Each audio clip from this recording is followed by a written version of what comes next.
Dub Nation. After the final buzzer.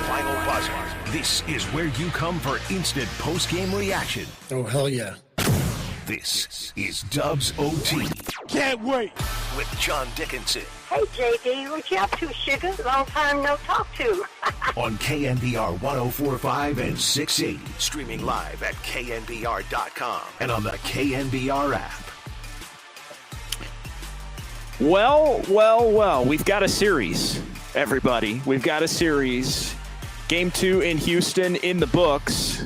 And the Rockets even things up. 109-94 is the final. I had to quadruple check the final score because there were so many other things going on at Toyota Center tonight in a game that nearly 3 hours this game lasted. If you look at everything going on, the Jimmy Butler injury, the question was answered really early as to whether or not the Rockets could play even more physically than they did in game 1. I will admit I didn't think they could, but they did and then some. And I thought the Warriors a little slow to begin the game, to be perfectly honest. And I thought the officials tonight let the game get out of control. Jimmy Butler winds up hurt in this one. The pelvis injury, which the Warriors know oh so well, Steph Curry and Jonathan Kuminga both dealing with similar injuries of late and having to miss a little bit of time. All that said, we welcome you in. It's Dubs OT with JD, John Dickinson here for KNBR. We're on YouTube and Twitch and Twitter and all this stuff. We got Greg Silver back in the Bay. We've got Kyle Haar back in the Bay. And let's just get to it. I mean, this is a series. Jalen Green was awesome for the Rockets. He deserves a lot of credit for how he played in this game. Again, I think the Rockets were not underestimated by the Warriors, I don't think, but they really were hell-bent on pushing the envelope again. And really similarly to the game at Chase Center a couple of weeks ago, where Ime Udoka knows that the only way his team can win this series is if they push the envelope either to a point in which the officials just can't call everything and they can impose their physical will on the Warriors and the Warriors can't match up as an older and potentially softer team, or somebody's going to get hurt. And that's another way over the course of playoff series that outcomes can be determined. And so I thought the Rockets, to their credit, I guess, because I think it's the only thing they truly have in the bag in this series that's completely of their control, how hard they play, how physically they play. They took it to the Warriors tonight. Jimmy Butler winds up undercut by Amen Thompson. Again, I think there's going to be a lot of debate the next couple of days. Was that a dirty play? Again, I thought the officials tonight, I'm just going to start, and I promised you guys I wasn't going to ramble at the top here, but I'm going to ramble at the top. The officials tonight completely let the game get out of control from the jump. It was complete, like you know the back and forth. We had Steve Javie on last week, and I asked Steve Javie about how much preparation goes into knowing the history between two teams that are going to play each other in a series that played 5 times in the regular season. First time in 30 years the Warriors played anybody 5 times in a regular season.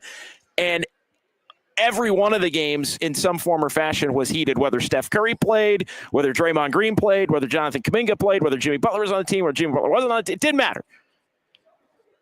What the Rockets tonight is who the Rockets are and have been all season long, especially against the Warriors. So, again, for the officials to not, and I'm not even talking one way or the other, both ways, call fouls, hand out technicals, look players in the eye and say this shit, we're not on the radio right now, so I can say that, isn't going to stand. Both ways. Both ways. They completely let the game get out of hand. And when that happens, you have to wonder, again, both ways, is somebody going to wind up getting hurt, or is there going to be a full-blown melee breakout, which, again, there's still potentially at least 3 more games, if not 4 or 5 in this series for that to still happen. Maybe it was about to happen down the stretch there in the final couple of minutes going into a timeout. So, Greg, let's just start with the game getting out of control early. again, the Rockets were the better team tonight. This is not. I'm not going down the excuse, fanboy, road on this thing.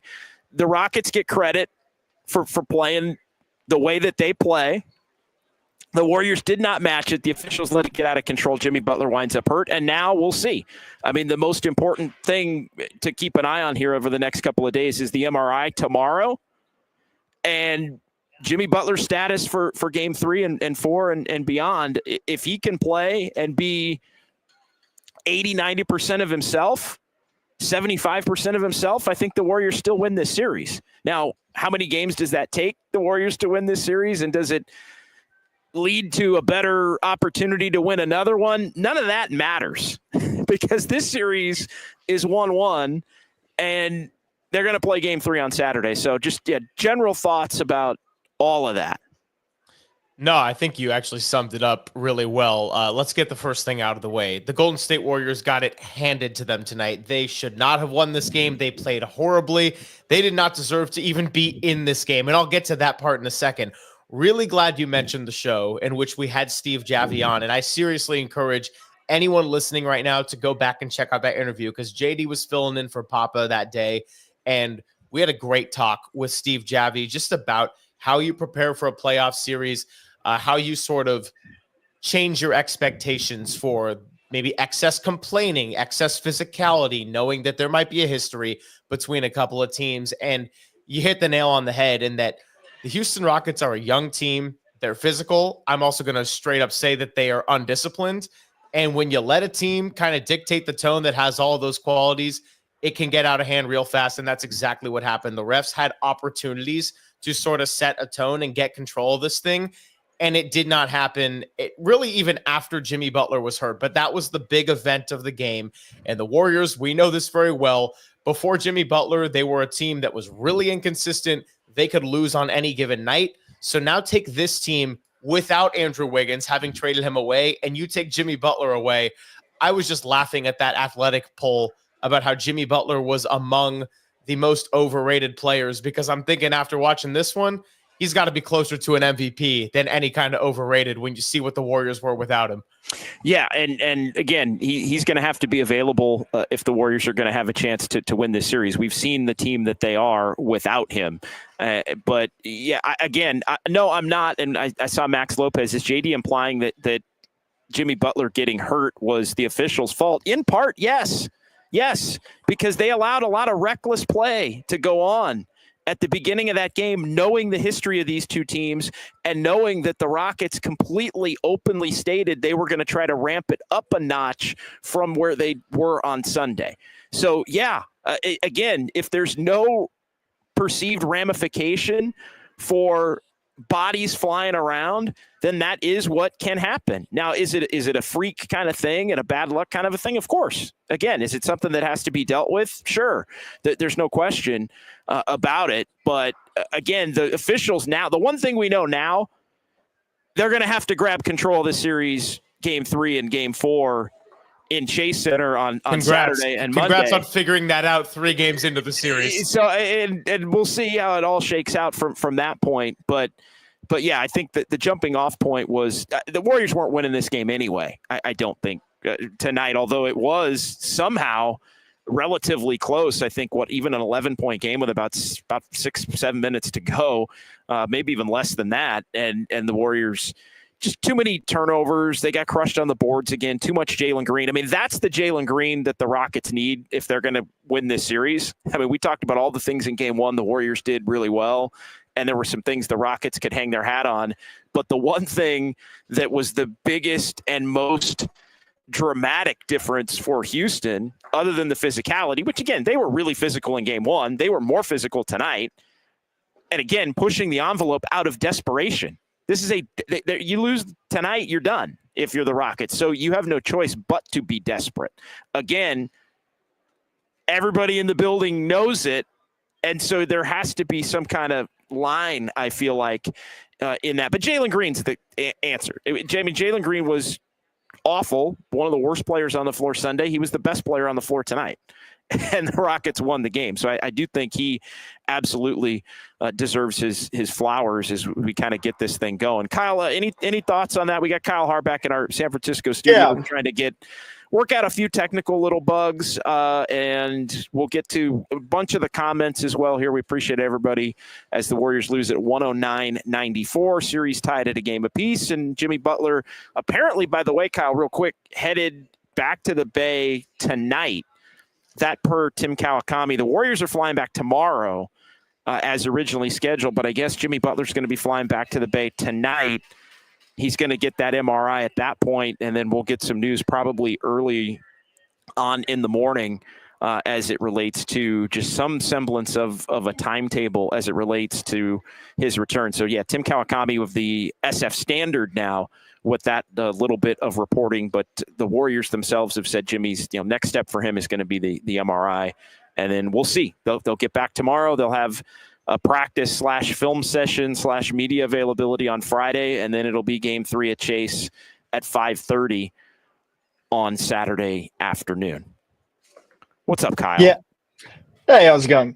I think reckless is a good word to describe the Rockets' physicality, because I think we see way too much of their defense is seeing how much they can get away with, whether that be running into guys, whether that be pulling and grabbing and hugging and tugging and slapping and forearm extending into Draymond's face.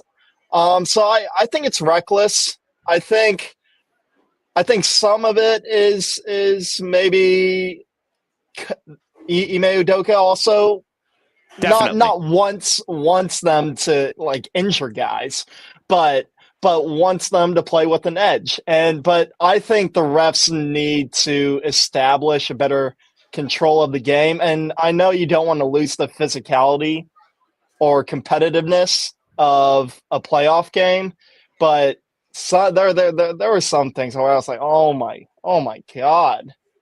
Yeah, and to me, it's not even the clutching and grabbing and the things like that. It's the throwing of bodies around. It's the allowing for pushes of players that are vulnerable in midair. It's the borderline dirty stuff, like clutching and grabbing and holding. And I know Steph Curry was pissed off about it at one point. I mean, just as demonstrative as you'll see him toward the official, just physically just showing the official the rip and pull, the tug that was going on from some of the defenders. I don't even care about any of that. Like, that to me is all within the realm of normal physical and playoff basketball. This is not the, Steph doesn't get a whistle show. Like, I'm not doing that. Like, I don't play like that. But when you've got guys in midair getting shoved, when you've got somebody undercutting somebody who's going up, like, that's different. And that's where the injuries can happen. And that's the thing that I think is going to have to be gotten under control here in the next couple of days. Yeah, and the undercut of the legs, whether a guy's going up for a layup or in this case when Jimmy Butler's coming down for a rebound, that is probably the most dangerous play in basketball is the undercut, because you don't have your legs to brace yourself, and yeah, it ends up with Jimmy Butler getting the pelvic contusion. All right. Dubs OT with JD here. We got Greg Silver. We've got Kyle Haar. Warriors lose 109-94. And so they are back in action Saturday, series tied at a game apiece here. Just some general thoughts on this game as it played out. I mean, the Warriors were down 28-18 at the end of the first quarter. And again, the Warriors got down just like they did in the first few minutes on Sunday. They hit a couple. Curry hit a three. Moses Moody hit a three. You kind of wondered at that point, is it going to be a couple of shots that were going to able to have them settle down? Didn't really happen. The Warriors, I thought tonight off the jump, looked a step slow. I don't want to say they didn't look ready for the ramped up physicality, because I think they were. I don't think it was an issue of they got punked or anything like that, but it was an immediate edge in the paint. It was an immediate offensive rebound advantage for the Rockets. The Warriors were a couple of unforced turnovers. Curry wings one cross court into the 10th row right away. Draymond, multiple just unforced turnovers. I thought tonight it was more the unforced turnovers. And the Rockets had a bunch of guys in foul trouble. Amin Thompson had 3 fouls in the first 6 minutes of the game. And the third one was the one, obviously, that we've been talking about with Jimmy Butler and the tailbone, which, again, pelvis is like the front end of the tailbone, basically. So I would imagine this is somewhat similar to the Steph Curry injury and to the Jonathan Kuminga injuries of recent times here for the Warriors. But Butler looked like maybe he was going to be able to tough it out, went to the free throw line, and then asked to come out of the game, and he was done for the night. You also had, Brandon Podziemski came up sick this afternoon, which was another thing the Warriors kind of were dealing with, in the early part of things. And he just didn't have it tonight. Like, he just y'all don't want to say, shouldn't have played. But I think in hindsight, no points, 0 for 5. He didn't get a rebound or have an assist. When does Brandon Podziemski ever literally do nothing on the floor? He only played 14 minutes and didn't start the second half. But just kind of looking up and down, they didn't get much from Podziemski. Draymond was not good in this game. Obviously, Jimmy goes down. Curry was trying to drag him along. And, they did get a lift from Pat Spencer in the second quarter. They did get a lift from him. Quentin Post, I don't think, had a great game. He was really getting hunted defensively. But he did end up making 4 threes, and the Warriors were just trying to do everything they could to hang in the game. And it felt like it could have turned into a blowout a lot quicker than it actually did. But as you look at the way things played out, Warriors end up down 40-20, middle of the second quarter. Kaminga now has to play. I don't even know what to say. On the one hand, for Kaminga, the question was he's going to get an opportunity at some point, either via injury or the Warriors are going to be down in a game where maybe they need a little different look. And it was both, right? They were down in a game where they needed a different look and the injury. And look, I want to be fair to Kuminga because I don't think he's a huge storyline of tonight. I really don't think he should be. It probably will turn into that because it always does, guys. But, he was not ready to play. It doesn't really surprise me that he wasn't ready to play because typically when he feels slighted in the past and then gets his opportunity, he stinks for a game or two. And then he starts playing better after that. So tonight was just kind of the cost of doing business of not having him, be in the role that he thinks he should have been. And again, I think the speed of the game and the physicality and the force and all that, it's an adjustment. He does not have a lot of playoff experience, which is, his own doing. Again, I know a lot of people are going to blame Steve Kerr for not keeping him ready and that kind of thing. He just wasn't good. And at times I think you could question whether he was even checked out or not. I think it was that bad, honestly. I don't know, Greg, Kaminga, they may need him to continue to play. I know I put out on social media, I wouldn't blame Steve Kerr if he didn't play him again. The second half, it almost looked like he kind of quit.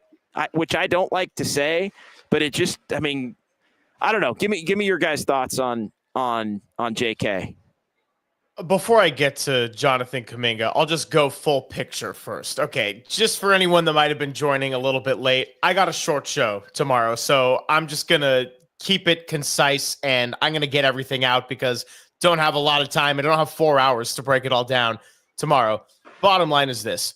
Warriors were bad. They got their ass kicked. The series should be tied 1-1. The Rockets did what a team who lost the first home game is supposed to do. They already lost home court advantage. The desperation showed. Jalen Green was fantastic tonight. Jalen Green, who has really been awful against the Warriors for most of his career, and if you look at the 5 games this year, really hasn't performed well at all. He was fantastic. That was the game he needed to have. On top of that, if you look at the Warriors, this was a game in which Jimmy Butler went down. Steph Curry was not Superman. Draymond Green was a disaster offensively until he made a couple of threes there in the third quarter.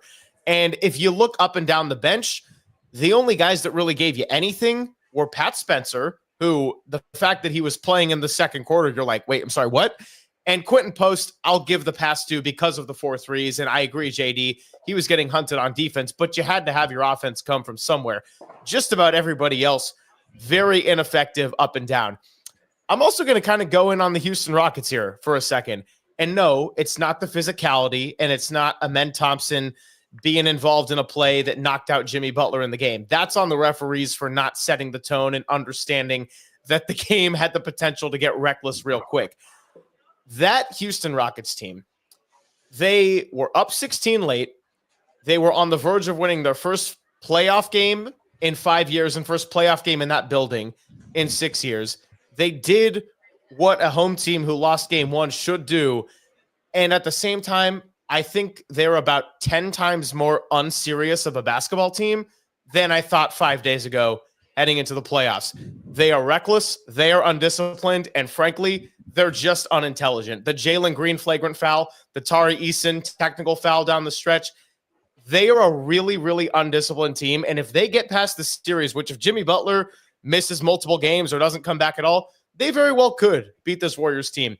They have no chance, and I mean no chance, against the Lakers or Minnesota to do anything serious. I am so out on this Houston team. Wow. I mean, some strong comments there, and just not mincing words. And again, even going beyond the potential for this series, I do think we need to try to keep it to the remainder of this series. And again, there's so many different angles here. Obviously, starting with the Jimmy Butler injury. I mean, I'm just going to pose this question. I'll give my thoughts on it as we go through here. If Jimmy Butler has to miss 2 games, if he can't play until a week from tonight, can the Warriors win the series? Got to win one. So yes. So you think yes. Can win one of the next 2, and then if it needs to go 6 or needs to go 7, you figure it out from there. Yeah, you win one of the next 2, and then I think you can win a best of 3 with Jimmy Butler even playing 2 games on the road. Okay. Kyle? Yeah, no, I would share the same sentiment. I would say the Warriors, and going back to this game, I mean, the Rockets and their undisciplinedness kind of let the Warriors hang around, even when they're rolling out your Pat Spencer and your Santos and your Loonies and your Buddy Hields. But they let the Warriors hang around, and I think without Jimmy Butler, the Warriors would be able to win a game at home. And I think if Jimmy Butler's out the whole series, that I would say the Warriors are cooked.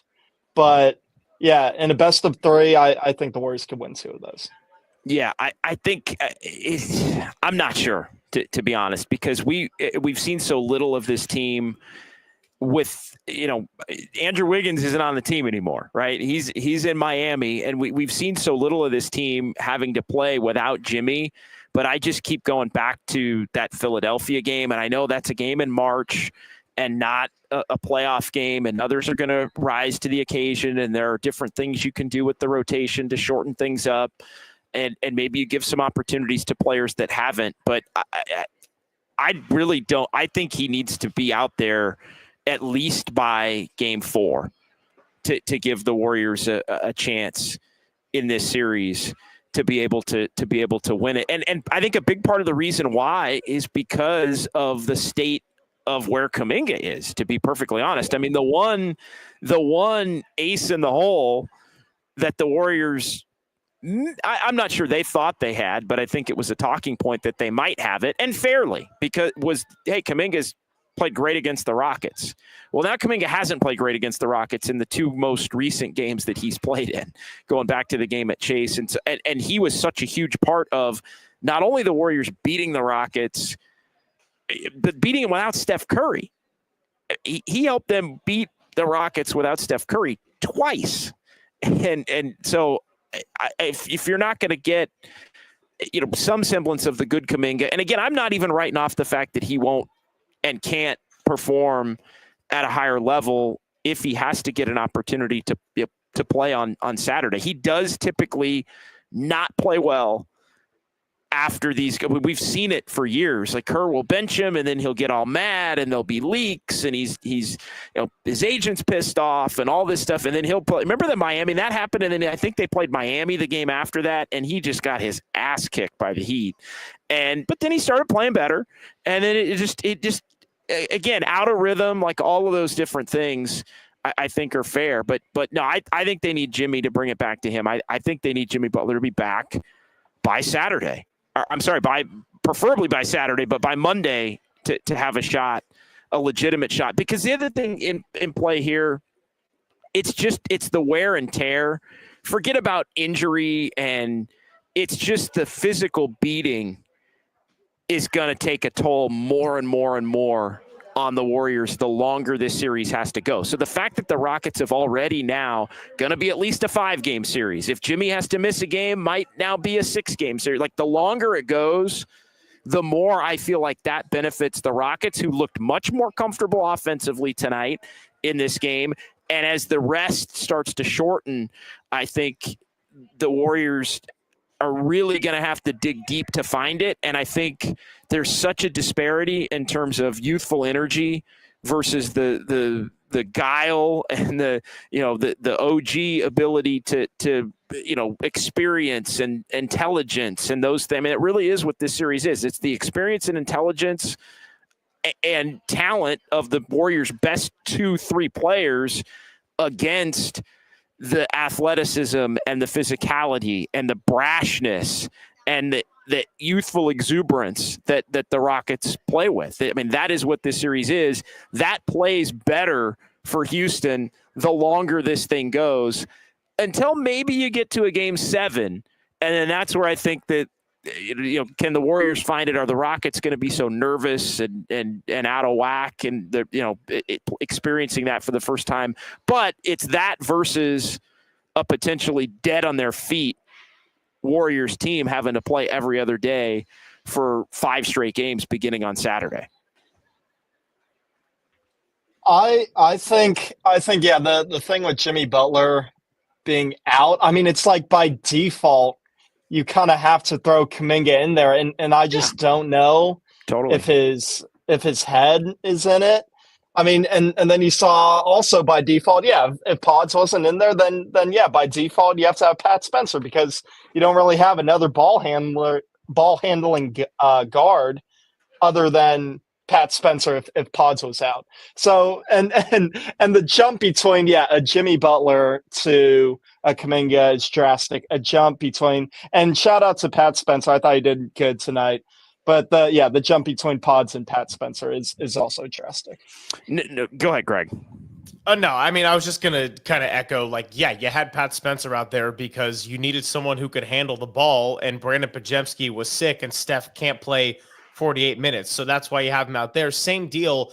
And, we got into this when we were doing Dubs OT out at Harmonic after the final regular season game, the Warrior Clipper overtime game. And that was the first DNP coach's decision for Jonathan Kuminga. And we kind of were breaking it down a little bit. And you were kind of saying, look where his minutes went. It didn't go to Guy Santos that game, who also DNP'd. And yes, I know Guy's ahead of him in the rotation, but the bulk of Jonathan Kuminga's minutes went to Jimmy Butler, who's just playing at a higher volume in the Memphis game than in game 1. He played 42 minutes. So when Butler goes down tonight, I mean, Jonathan Kuminga is the obvious replacement. And so, and this whole notion of, he was rusty, let's be clear. Jonathan Kuminga's performance was not the reason. It was on a long list of reasons, including many other Warriors off the bench were ineffective, right? Like, no one's looking at this and saying, oh man, like, if only Jonathan Kuminga played like he had his 33 points in the non-Steph Houston games,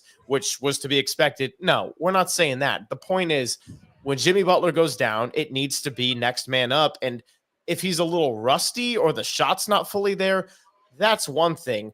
We're not asking him as observers to just replace what Jimmy Butler does, because if he could do that so seamlessly, he'd be getting the minutes at which Jimmy was off the floor.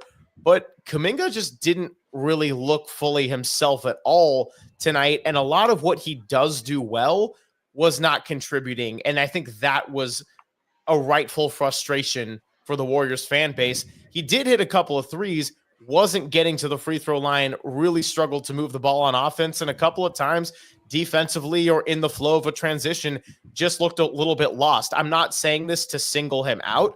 I'm saying this to single him out in the sense that this was the guy that went from not playing any minutes, who had to be ready to go even on a whim because of the Jimmy Butler injury. There were a lot of players up and down the roster that did not have good games. Guy Santos, by the way, the other kind of fringe player that's in that Kuminga rotation battle. You know what, Greg, we wasn't don't good have either. to do that. We don't have to do that. I'm not coming down your road, but I'm sick of every time anybody wants to be critical of Jonathan Kuminga. You also have to be critical of Kevin Knox, and you also have to be critical of GP2, and you also have to be critical of Pajemski, who played sick, and Guy Santos picked up 4 fouls in about 5 minutes, and no, the number one question. There are people who think Jonathan Kuminga is a budding superstar that Steve Kerr has kept down. Okay, full well he believes that he's been slighted in this situation and should have been in the rotation, and not only should have been in the rotation, but should have been playing a lot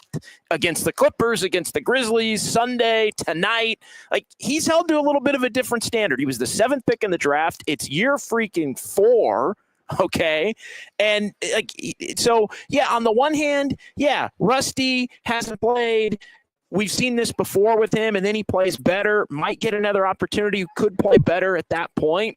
But we're not doing the whole everybody else sucked too. We're not pinning the game on. But the number one question about Kuminga, would he keep himself ready in a matchup that favors him if he got tapped on the shoulder? And the answer tonight is flat out no. Can they still win the series? Yes. Can he be a contributor? Maybe, although I feel like that's a coin flip. The aura of what he had done to the Rockets, I think that's gone. If you look at the last 2 games, this is the most recent versions of the Jimmy Warriors against these Rockets. And so, maybe he gets an opportunity, maybe he doesn't. But I'm tired of the whole qualifying his poor play. He was bad. There were 8 other guys that were bad too, or 10 other guys that were bad too. But he was bad, and we can say it, and we don't have to make excuses. And it's not Steve Kerr's fault that he wasn't ready tonight. He is a grown up in the NBA in his 4th year. I'm done with that. No matter what happens over the course of the remainder of this series or the remainder of his career. All right, Dubs OT with JD. Can we do calls? Are we allowed to do? Can we do calls? Or are we having some tech issues? It's okay if we calls. Calls. We're gonna hold off. Okay, we're gonna hold off on calls. We do have some chats to get to, okay. and we're able to play some Steve Kerr. Let's definitely do that on a little Jimmy Butler injury update. All right, so let's do some chats because it's been a lot of us here for the first 35 minutes. A lot of us. Let's do some chats here. Let's get into it. Let's do a bunch of chats, and then we'll get the update from Steve Kerr from downstairs at Toyota Center on what's going on with Jimmy Butler and his take on the play. We were debating the play, more accident versus dirty type play. I think it was more of a dirty type play. We'll hear what Steve Kerr had to say here coming up in just a moment, but let's get to some chats. JC Mack, if Jimmy is not playing, may not really be a series. Yeah, I don't, if Jimmy's just out for the series, I don't think the Warriors can win the series. Simply put, I mean, again, we've watched these last 2 games, and you watch the game tonight where basically Jimmy didn't play.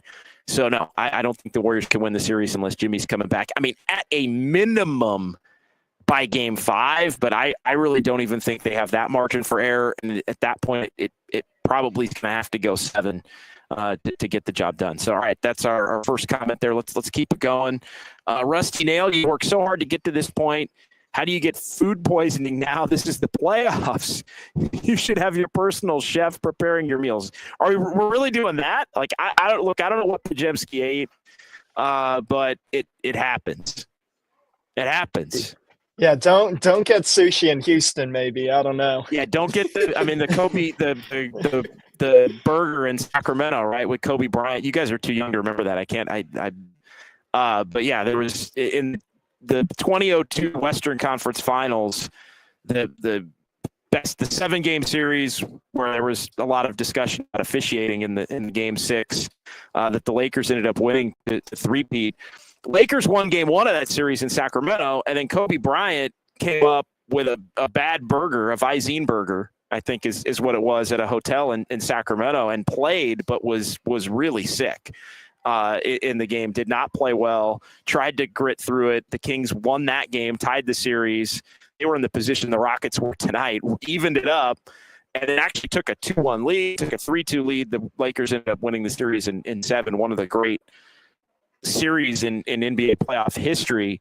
But it happens. And yeah, the lore is that obviously somebody intentionally in Sacramento in the hotel that knew that burger was going to Kobe Bryant might have squirted a little Visine on it. Yeah, I think he finally tried Big Face coffee, and then it just hit him a little bit too hard. That's my conspiracy. But yeah, look, I mean, shit happens. Shit happens. I mean, literally. Yeah. I may not exactly. It sounds like it was very literally. I mean, I chose to eat Whataburger for like the 3rd day in a row. So I'm doing okay, thankfully, but I might not have been doing okay.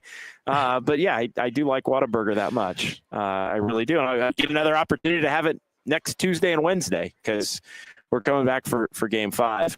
Jamu, it was a freak accident. Definitely not a dirty play. Bang, bang. Dre hip-checked Amen, who fell forward into Butler. Jalen Green flagrant, on the other hand, was dirty. That was the play late with Draymond Green where looked like he was kind of setting a screen and he was kind of arm barring.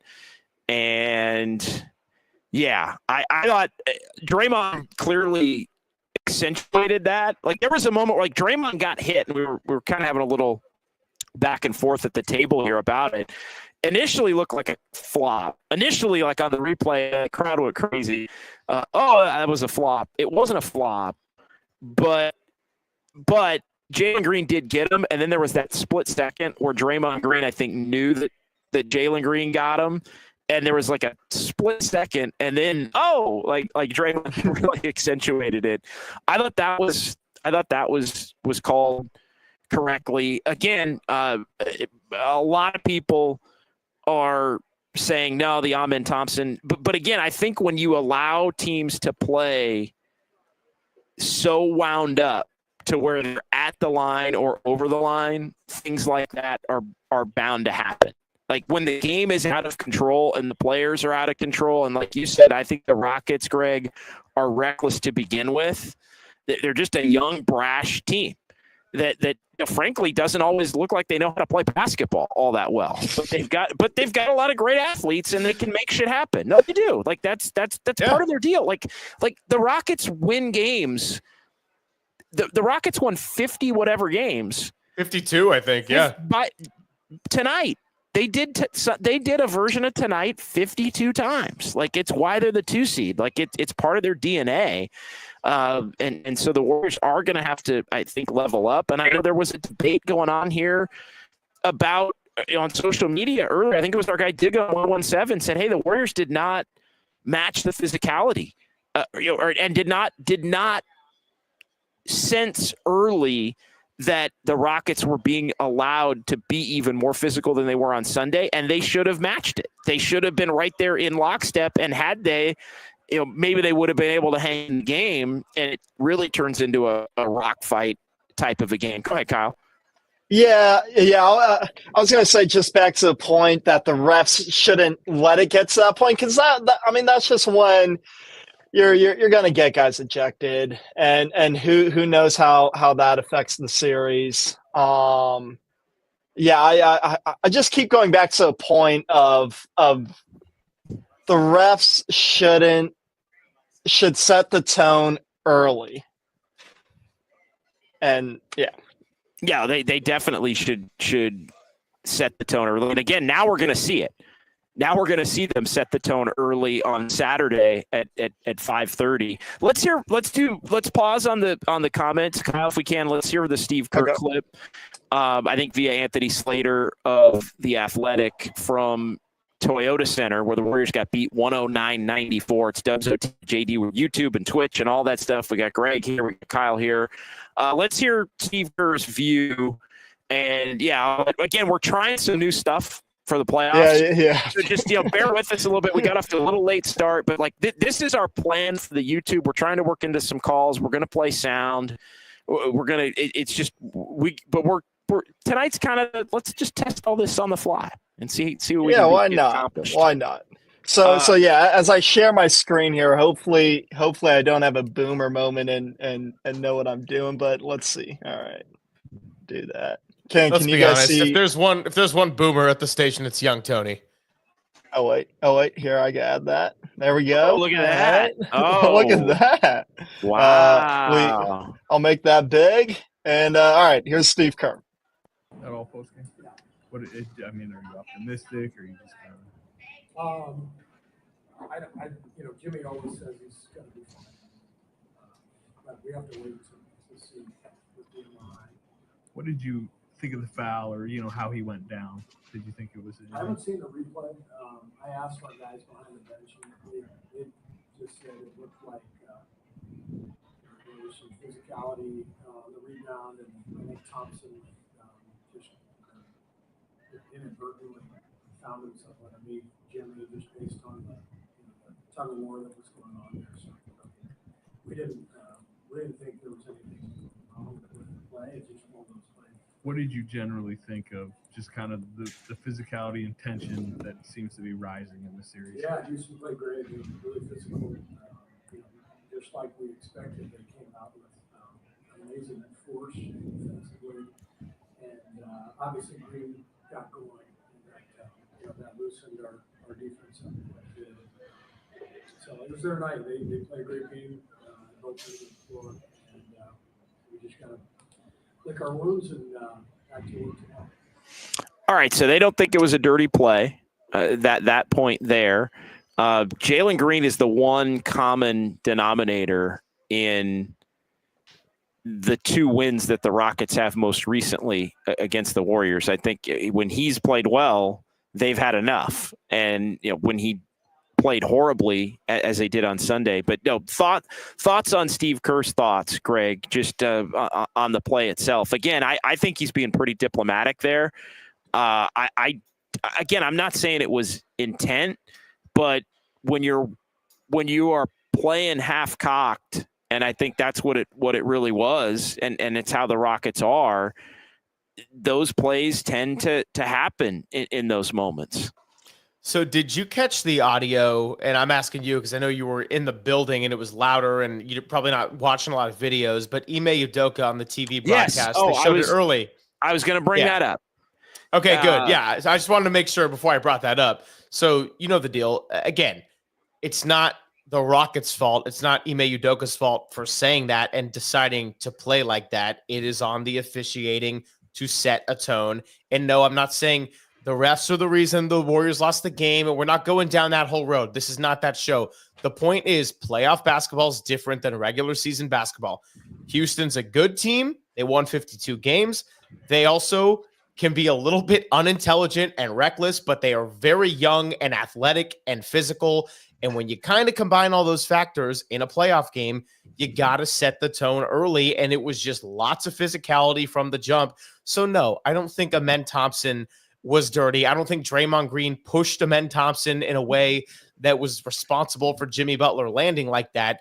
But it was just the byproduct overall of not really setting a tone or controlling the physicality of that game early on. And that's just kind of a consequence that happens in moments like that. And so, no, I don't think Amen Thompson meant anything bad like that. I think he's a good young player. Seems like a pretty good kid from all accounts and just, the larger NBA that I watch and follow. But I am a little bit curious as to why that wasn't reviewed for any kind of flagrant, in the sense of it's always unnecessary and intentional contact, and it has nothing to do with excessive, nothing to do with intentions. Maybe they just thought it was kind of this whole pinball tug of war, and it was just a result of it. But I didn't think that it was anything dirty in that sense. Well, yeah, and the result of the play can determine the penalty. Basically, it just, if somebody falls hard or awkwardly, then it can go back and be deemed to be a flagrant foul or a more significant foul than maybe you would deem it to be otherwise. I want to go back to the Udoka part that you mentioned. And Kyle, I don't know if we have a screen grab of this or anything, but I'll just read it. It was basically, and if you're watching the game, obviously, it was, don't worry, they're not going to call anything. It was, Udoka mic'd up basically, or caught. I don't know. You guys can tell me, because I was in the building. Was it a mic'd up thing? Was it he got caught on a mic kind of a thing? Like what was the I don't know, what was the context basically of Ime Udoka saying, don't worry, they're not going to call anything, basically imploring his team to continue to be physical like he did April the 6th at Chase Center? Craig, do you want to take that one? I missed that part. Yeah, no, that was just an early timeout. And so, sorry, you were asking what the context of it was? It was just they had a mic in the huddle and he was talking to the team. Okay. Exactly. Yeah. No, that makes sense now. No, that makes sense now. Look, we know, like, they're going to – I think that also adds to the necessity of the officials getting it under control. Because, like I said to start the show, the Rockets can only win this series if they're doing that. Like, the only way they're going to win the series is if they are pushing the envelope to a point where they can impose their will on the Warriors. And again, that is, they are going to keep going and going and going and going. And maybe they reach a breaking point if the Warriors can make them pay and they get frustrated, or maybe some calls start going against them, then the whole thing can kind of flip on them. But I think the Warriors, to kind of bring it back to moving forward here now, as we start to shift a little bit off of the first couple of games here and toward game 3, the Warriors have got to be ready for that. Like, the Warriors have to know, and I think they were ready for it Sunday. Tonight, look, I thought the Warriors, from being at practice yesterday and shoot around today, I thought they were pretty locked in. I thought they were pretty dialed and focused and understood that the Rockets were going to come out and be even more forceful than they were on Sunday in game 1. And the game really felt very similar to the beginning of the game Sunday. The Warriors got down and they're kind of stabilizing, and it was the end of the first quarter and the beginning of the second quarter, really, when things flipped. But then Jimmy went out right at the point in which the game had flipped in the Warriors' favor in game 1, and there was never really an opportunity for that to even happen tonight. But I did think that the Warriors were, I think, trying to let the game settle, but also I don't think it was that they weren't prepared for it. I just think they looked a little old and slow. I thought with the next level, like, they were able to meet it with the 4 days off on Sunday, but I thought there was another level to the Rockets in this one, and I don't think the Warriors were quite as quick, quite as sharp. Like, to me, again, not a mental thing, not an effort thing, not a choice thing. And that would be one thing that I would say moving forward here would concern me a little bit on the Warriors side, is that the Rockets hit another gear. The Warriors were, at least in the first quarter, unable to match it. Maybe they do over the course of the game, and the game settles into more of a normal game, and that's where the Warriors are obviously going to be at their best once the game settles down and it's just two teams playing basketball. I mean, I'd take the Warriors 10 times out of 10 if the two teams are just playing basketball here moving forward. But I don't know, what do you guys think of the notion that, because we do need to keep an eye on, just, are the Warriors getting ground down in this thing? And not only just is Jimmy Butler going to play or not, but are they just not going to quite be as sharp because they are getting beaten up by a younger, quicker, faster, stronger team?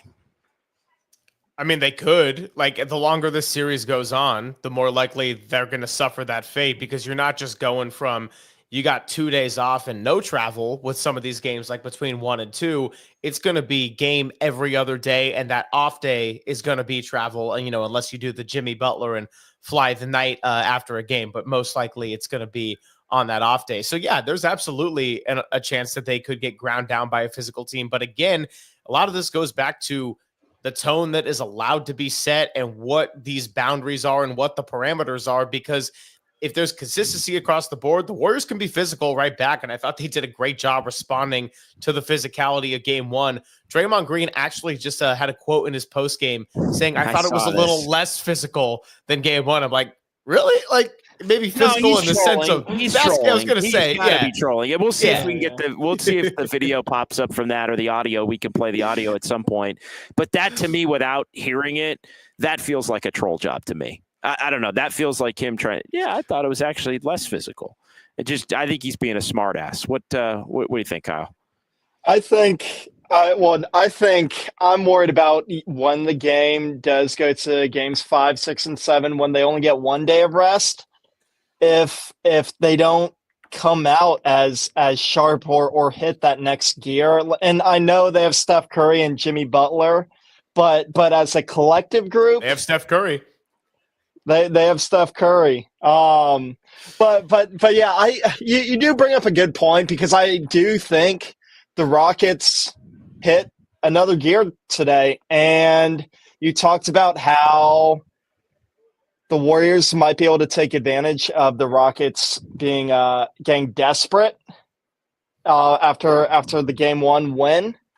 But I thought they hit another gear today. And we'll see if the Rockets ever look desperate, but yeah, I don't know. I guess we'll have to see. Yeah, I mean, they're not going to look desperate, I don't think, in game 3. I think we know that. Now, if the Warriors can win game 3 and it goes to game 4, they're good. I mean, the momentum of these series shifts so quickly. I mean, the Warriors win game 1. And did not by any stretch, Greg, play a great game. Like I thought they played a good game. They thought they did a lot of things, that they could have done better and expected to do better tonight. Rusty nail. The Rockets played like their season was on the line. The Dubs need to play with that focus in game 3, and I think they will. It's just a matter of, are they going to have Jimmy Butler to do it on Saturday night inside Chase Center? But the momentum swings in these series. As much as each game is its own entity, and I believe that, the Warriors win game 1, and we're talking about the potential for them to sweep.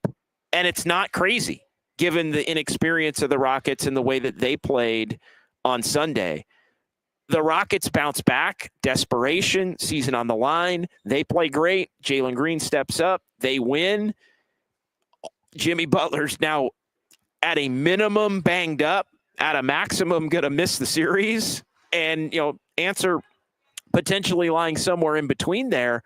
But now it's it's going to be a long series, and if it's a long series, the Warriors are in trouble there, and they better win 3 and 4. But then they might not have Jimmy, and Kuminga was supposed to be somebody they could go to. Maybe now he's not, or could count on. Maybe now he's not. Like it all of a sudden, with Jimmy's status being in question, it feels like the series is immediately in question, and the Rockets, at least at this point right now, 12:30 Central, 10:30 back in the Bay, it feels like the Rockets have moved into slight favorite territory. Now, if you're telling me tomorrow that Jimmy's going to be fine and he's going to play Saturday, then I think right then it flips right back to, all right, Warriors in 6, which is what I think we all thought it was probably going to be to begin with. Yeah, I'm not too concerned. Obviously, we'll see with the Jimmy injury, but I'm not too concerned, because originally I thought the Warriors would win 1 on the road, win 2 at home, lose game 5 on the road, come back and win game 6. So yeah, the loss sucks, and I mean losing Jimmy sucks even more.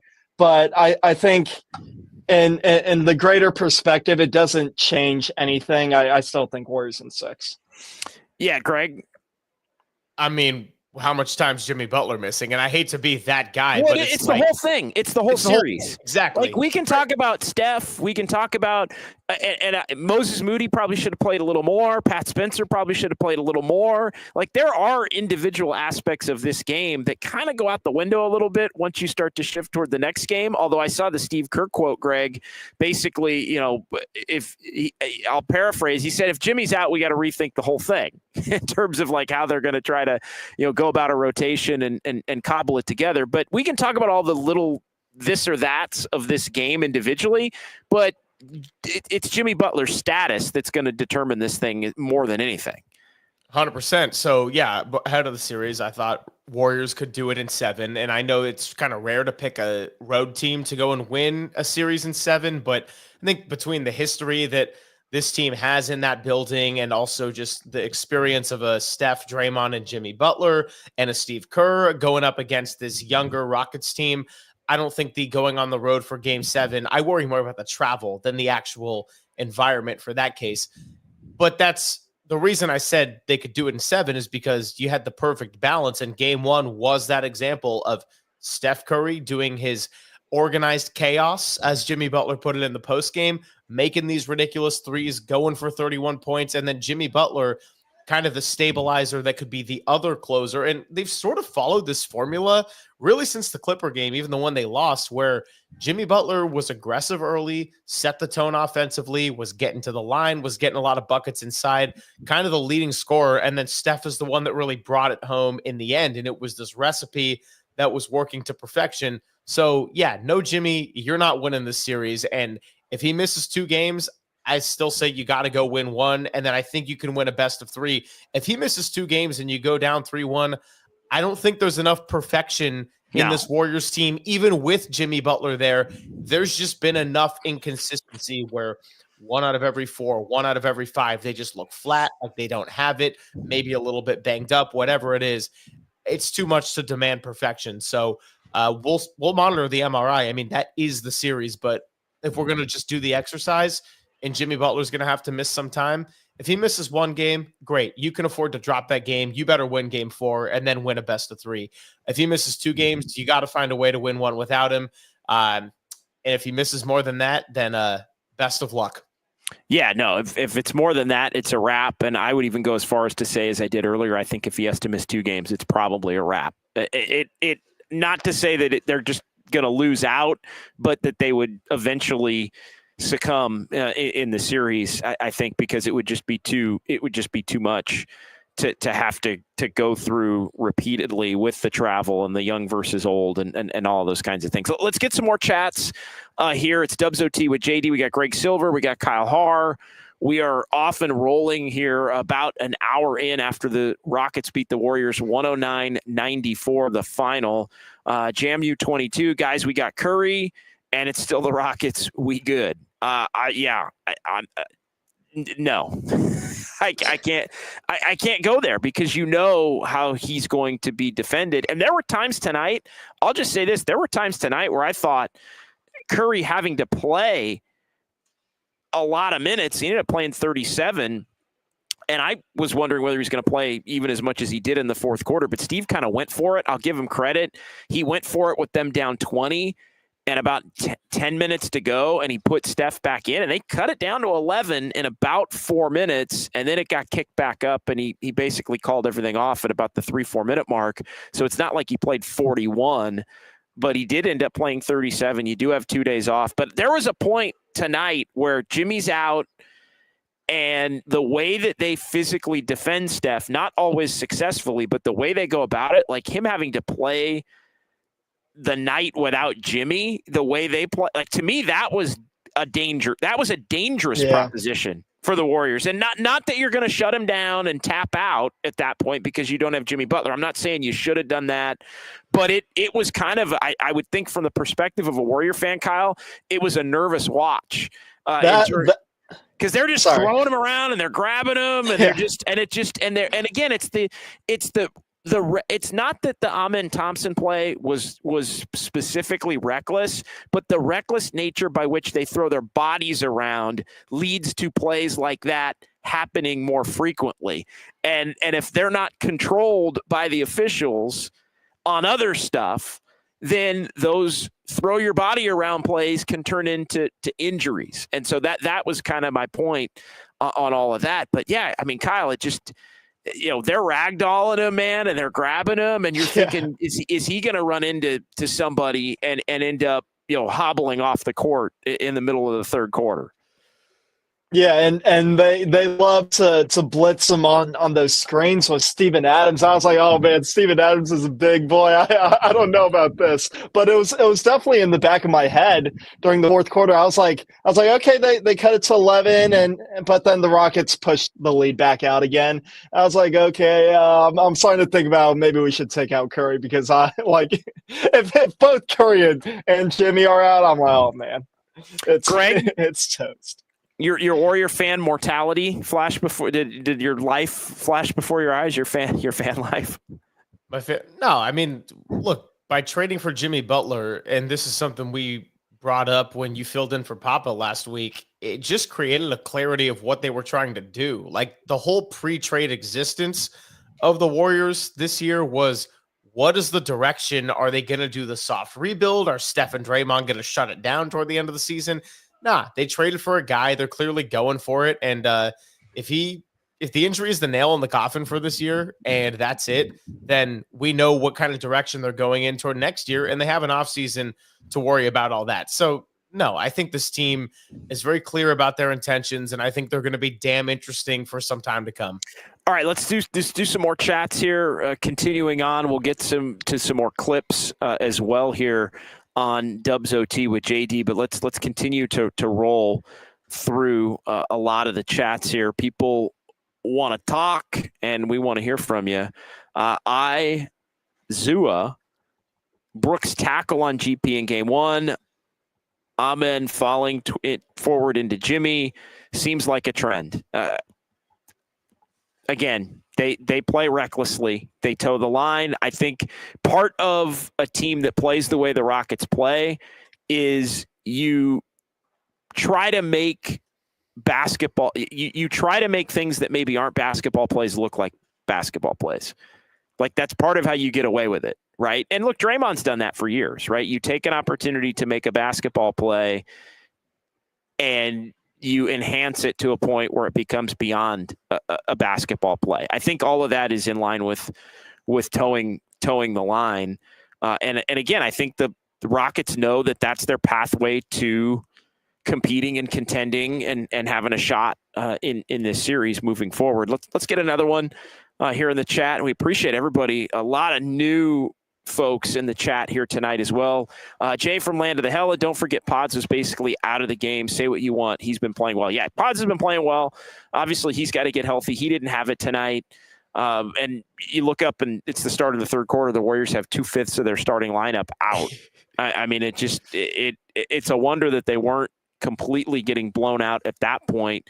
It was 60-46. I mean, it felt like it probably could have been 65-40, just as easily at that point. But no, Pods, if there is one silver lining in this, it is that basically everybody really got to play.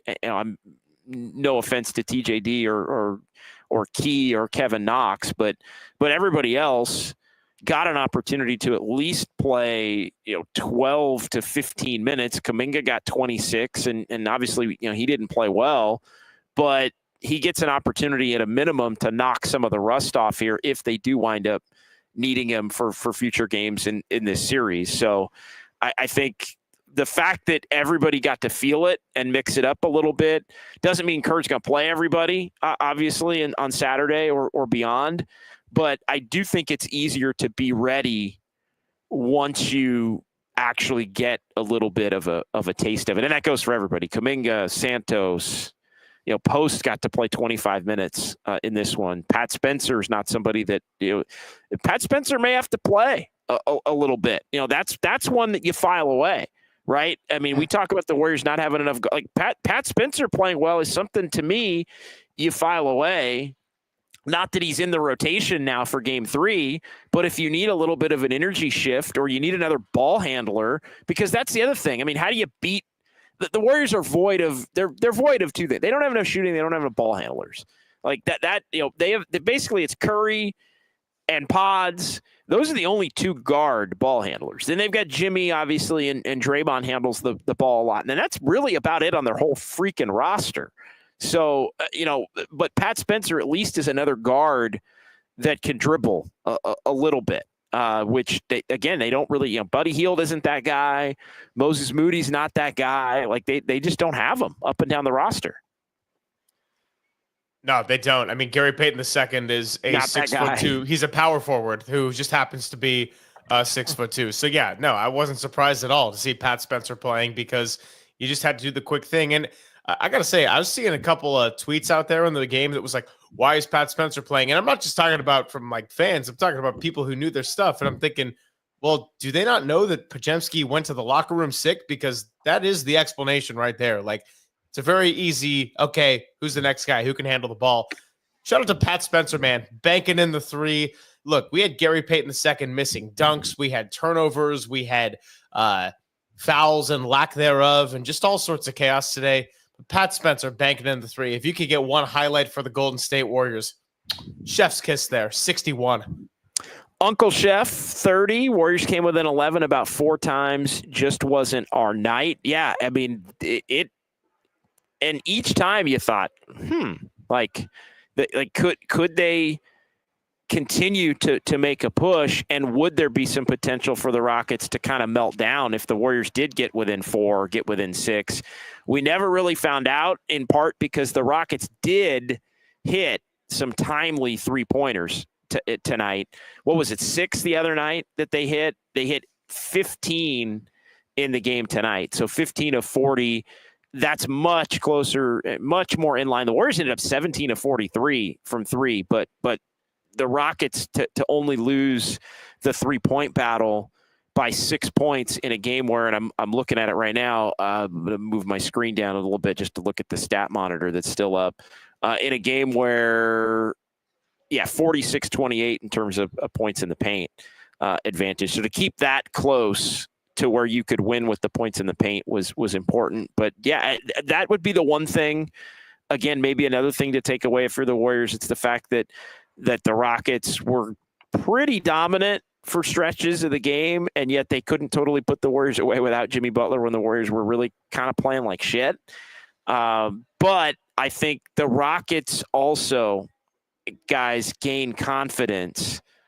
They gain confidence with each win. And I think they already believed they could hang with the Warriors and beat the Warriors, but actually doing it and in the process, intentionally or unintentionally, making the Warriors more vulnerable by, at a minimum, having a banged up Jimmy Butler, that's only going to add to their confidence. Forget about how or why or whether it was intentional, and none of that truly matters.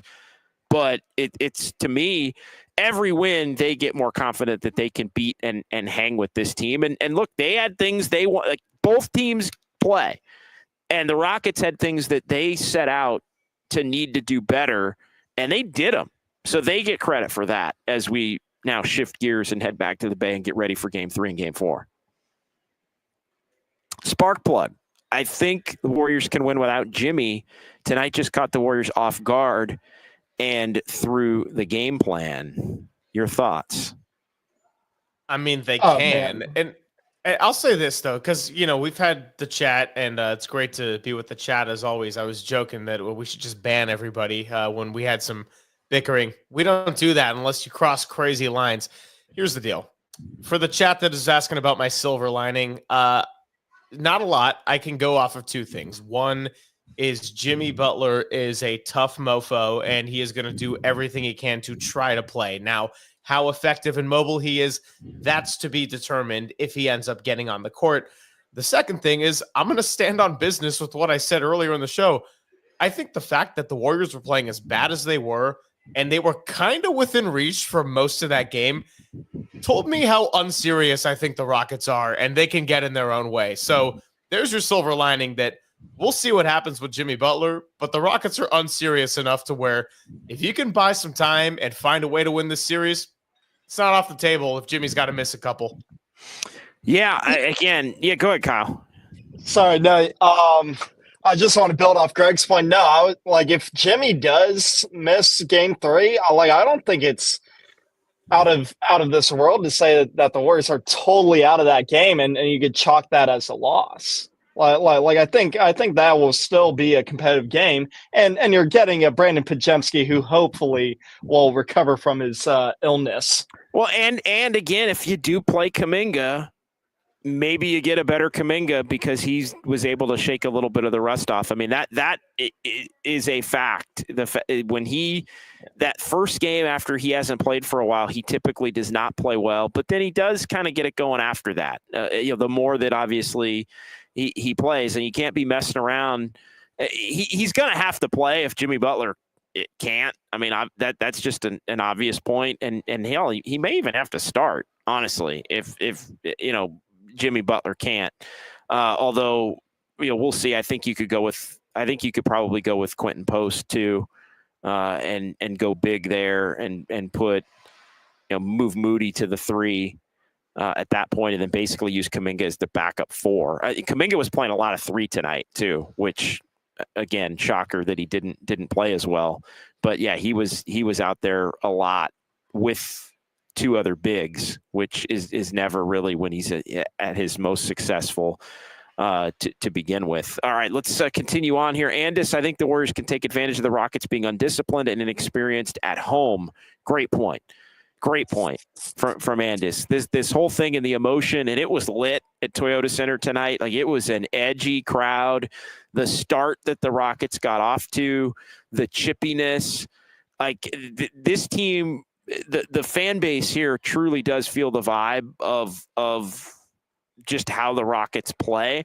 I don't remember any of the games, to be perfectly honest, that I was here in 2019 or 2018 being as lit and electric as it was tonight, frankly, and even Sunday. And tonight was more lit than Sunday, which typically doesn't happen when a team is down 0-1 at home in a series playing a game 2. Again, the Rockets gave their fans a lot to cheer about. That typically is how things roll on that front when a team's playing well. But the Warriors are used to playing here. It's probably not in the top 10 in terms of fan crowds, or even maybe the top 15 in terms of fan crowds in the league. So I'm not saying it has a negative impact on the Warriors, but I do think it gives the Rockets a boost. And, first road playoff game for Houston for this group together is a new marker.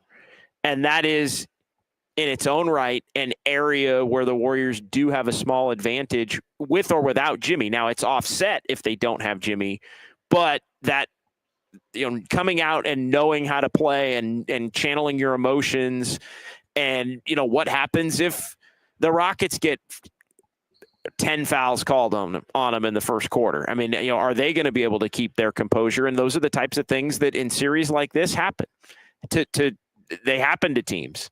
Because I think there is going to be a lot of discussion over the course of the next couple of days. And it doesn't sound like Steve Kerr really went in on it at all tonight. I think he sort of let it play in the lead up to the beginning of this series.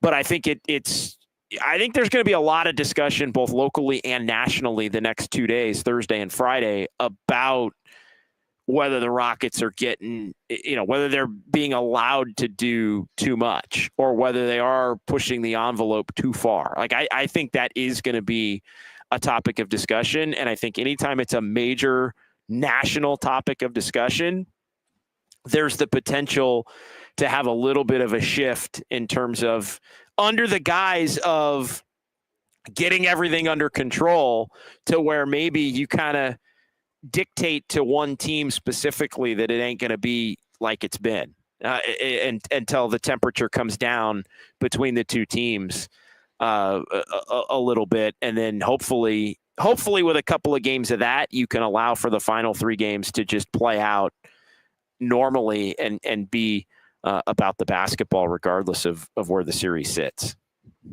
Yeah, I know.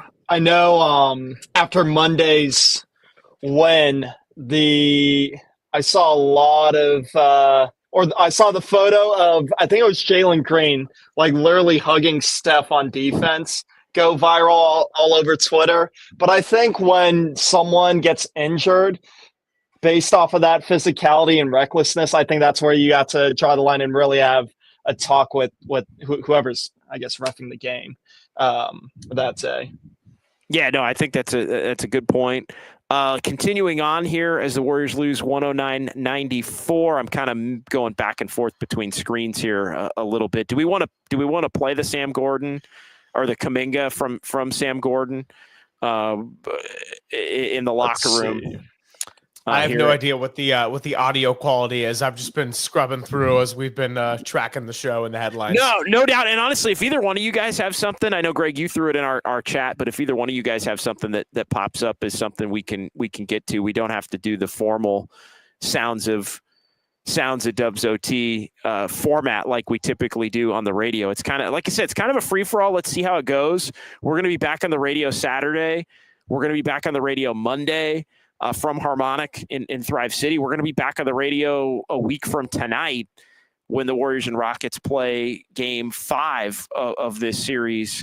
And that's going to be an early game, by the way, a 4:30 tip-off for that one Pacific time, 6:30 in Houston. It's going to be the first of a TNT doubleheader. This game and the game on Sunday were the second of a TNT doubleheader, so they ended up playing them at 6:30 Pacific time, 8:30 here locally, which I think also adds to the lore of the crowd being a little, having a little extra time to lube. That will not be the case next Wednesday, but the next 3 are going to be on the radio and on YouTube and Twitch and everything else. So we're kind of working through how we want to roll with this thing. It's a trial by error night here on Dubs OT in game 2 of the playoffs. We're kind of like the Rockets in that sense. We're just a young team trying to figure out on the fly here. I wouldn't like to call us reckless. Sometimes I can be a little reckless. I think people were saying I was out of pocket and reckless at the beginning of the show tonight, which I was actually stunned by. People thought, "Wow, JD's blaming the officials," like that kind of stuff. So. No, that's not what you were saying. That's not what you were saying. I'll come to your defense. Nobody. Look, this is a free exchange of opinions. I mean, of course, people thought. Of course, people thought I was going too hard at Kaminga tonight. Again, I thought I was not by any stretch going as hard at Kaminga as some of the other stuff I was seeing. Wow. I mean, it was kind of crazy in Warrior Land as it related to JK. Look, JD was, he's the one that everyone was calling reckless. Kyle was like Tari Eason. He just has these flashes of like, oh, cool, he got a technical foul. And I'm Ime Udoka being like, guys, it's fine. Just keep saying fuck on YouTube, and the FCC is not going to come down on us. No, we're not. And we are going to – Enrique Rivera, I thought it was funny. He said, what refs, JD? The officiating was non-existent. from like, how could you be talking about the officials? There was non-existent as it related to the officials. Let's do so what do we want to do? We want to play a clip? We want to do more chat? Yeah, there are a few clips actually that I want to play. I don't know how the audio quality of the Sam Gordon is going to be, but okay. I'm going to guess it's going to be higher than the Slater because it's in the locker room and there's less ambient noise. Let's hear it. And if it's not good audio quality, we do have some KNBR sound straight from the press conference. Straight from Houston, baby. From Steve Kerr and Draymond Green. So we have some more stuff there as well. But all right. Let's see. Click, click, click, click, click. Clickety clack. Clickety clack, click.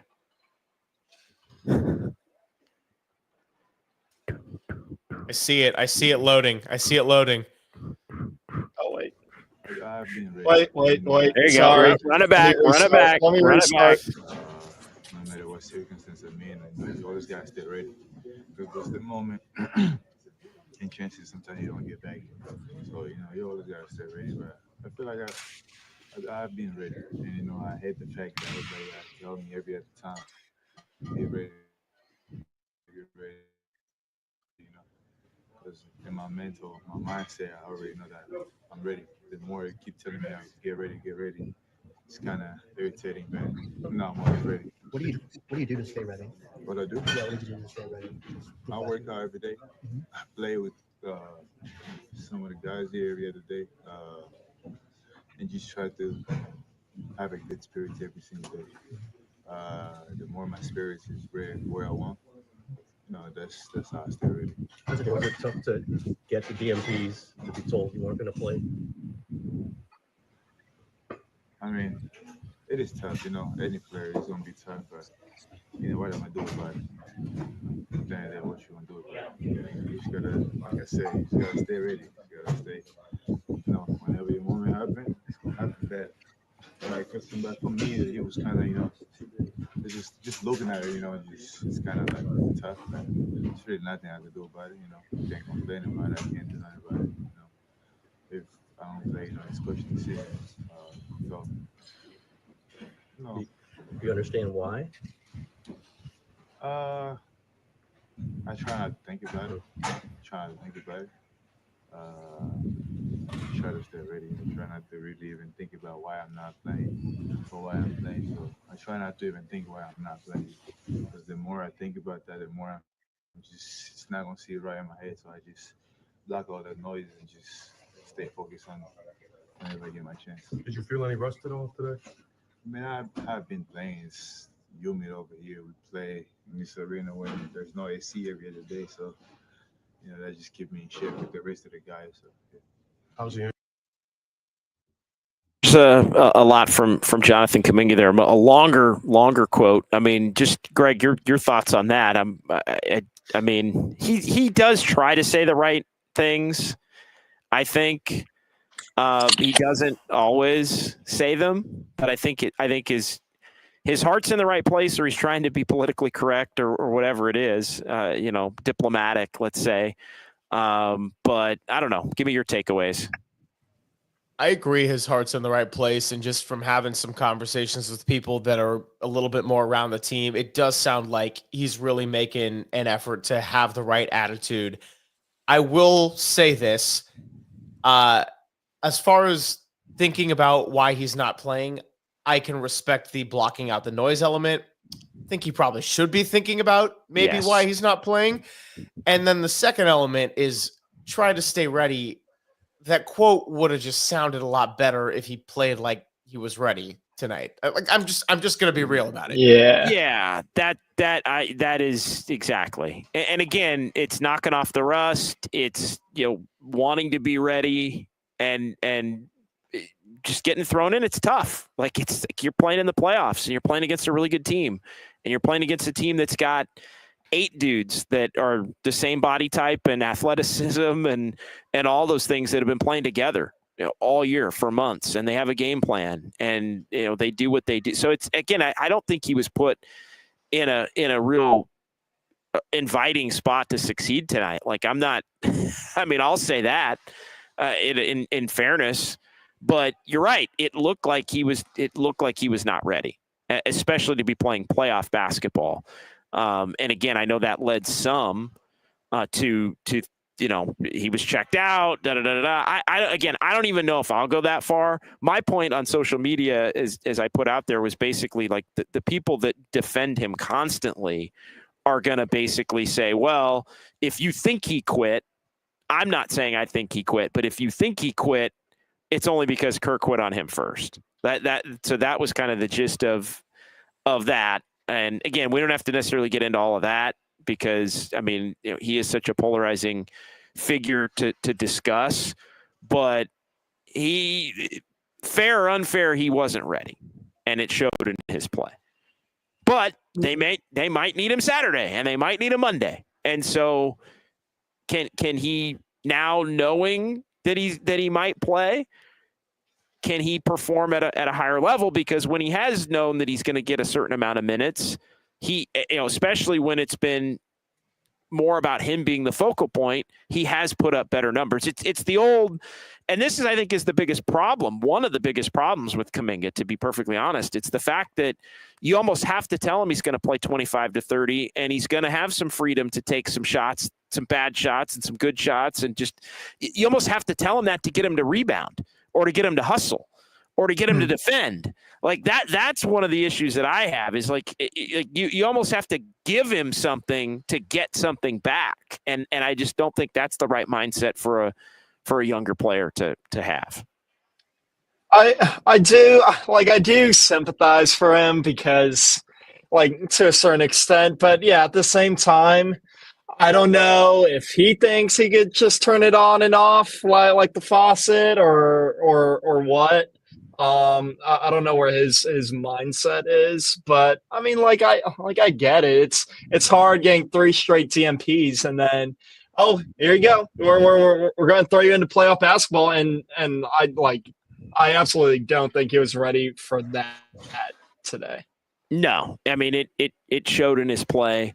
But like I said, and we've talked about it a lot, I mean, he may end up getting another opportunity. And I definitely don't think, it's necessarily all on him, but those that want to make the case that he kind of he showed why tonight he hadn't been trusted to this point, because I think Steve Kerr feared he was going to get more of the type of play that we saw tonight in a game against the Clippers or a game against the Grizzlies or potentially in game 1 on Sunday against the Rockets. Let's keep it moving here. More from the chat as we roll on here. Dubs OT, Warriors lose at 109-94, so the series is tied at a game apiece with game 3 to be played on Saturday night. Houston will come out overconfident in game 3. Whistle will be tighter. I feel a historical Steph night coming. Well, it couldn't hurt. I mean, he's been full of them lately. In particular since the Jimmy Butler trade, but I don't think Houston's coming out overconfident, not on the road. And I think Ime Udoka will make sure that they're not overconfident is not one that I would say, Greg, for the Rockets Saturday. No, I wouldn't either. Now I can, with 3 days between games, so 2 days of rest, I could see there being a lot of chatter and maybe a little bit of a tighter whistle, really all around as you start this game. I don't know who the officiating crew is going to be for game 4, but I would say I would expect that a little bit more. I'm with you. I don't think overconfidence is going to be an issue, but the tight whistle, I think that's nail on the head. Yeah, I definitely going to make an attempt to get the game under control and the series under control, because the series, I think, through 2 games is out of control. It's Warriors 1, it's Rockets 1, it's out of control 1, I think, or maybe out of control 2 in both of these games, because I thought it teetered on the brink even Sunday in game 1 of getting out of control. No, honestly, I think the one thing and why it didn't get out of control is that the Warriors' lead started shrinking and Houston got serious about the run they were making, and then it was a game. Right, and then it was an actual basketball game. No question. All right, let's continue on here in the chat. And we move from Max Lopez. JK's version of basketball has always been waiting for his opportunity, even when he's on the floor. What is that? I don't totally understand that one. I don't totally understand that one. I guess. Oh, or maybe waiting for this opportunity. JK's version of basketball has always been waiting for this opportunity. I don't know. And Max Lopez, you can tell me if I'm wrong, but I think when he's also on the floor, he just kind of like waits for the ball to like come to him. And then once he gets the ball, then he does, instead of like making something like cutting or like grabbing offensive read, like stuff like that. Everyone's worst nightmare. I'm looking at this one, and I don't know if we have it put it up or not. But Butler was hurt in the first quarter. So when did the refs lose control? From the tip. The game, the game was out of control from the opening tip. Like, that was kind of my point. Like, it wasn't like the whole first quarter. It felt like something was going to jump off. And I mean, it just for not looking back at Sunday it just, I don't know. It feels to me like the officials have not done their homework in this series as to understanding the bad blood that exists between these two teams. That's just straight up what it seems like to me. But no, I think the officials were terrible from the, and again, I'm not saying terrible as in this call, that call, but just controlling the game. I thought they were terrible from the opening tip tonight, and I think it led to a couple few near guys coming to blows. It led to some flagrant fouls. It led to some awkward plays can be dirty plays. I mean, that's the other thing about the Amen Thompson thing. Like, he made a very unawkward play on the ball. in undercutting Jimmy Butler at the in that movement. So no, I thought the game was completely out of control from an officiating standpoint. I think the game was completely out of control from the jump. One of them ran into Fred VanVleet on his own. 100%. Perry Olsen, why is that not at least a flagrant foul that put Butler out or even reviewed? Greg, you brought this up earlier.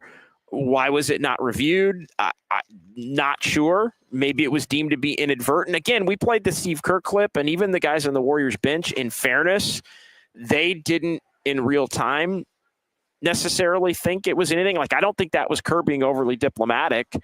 I think that was legitimately the way that they saw it in real time on the bench. Now, if you go back and look at the replay, which Steve had said he didn't get a chance to look at yet, and maybe you have a little bit of a different opinion. I know Jimmy Butler didn't seem too happy with it, and again, this was in a moment where the Warriors are obviously having some frustrations with some of the clutching and grabbing and physical play that was being allowed. So yeah, I think it probably.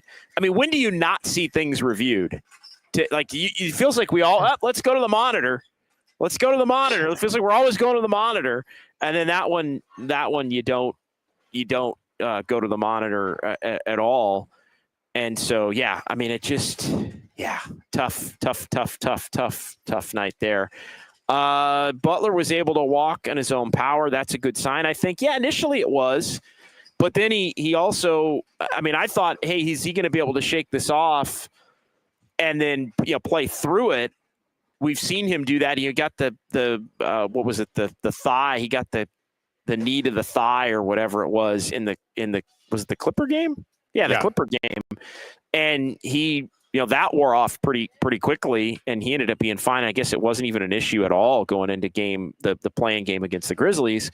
So, but I was kind of thinking maybe that was going to be the case on this, but he went up and down and then he asked out. So it was clearly bothering him and he was clearly limping, but he said he needed to come out. He went right to the locker room. I think they did some x-rays initially that didn't show any kind of damage. There wasn't like a visible broken bone on the x-ray, but the MRI will be able to give a more detailed view of exactly the extent of what is officially, by the way, right now, a bruised pelvis, which again, tailbone, pelvis is kind of the front part of the tailbone. It's in line with same deal of what Steph had. Yeah, same deal as Steph and Kuminga.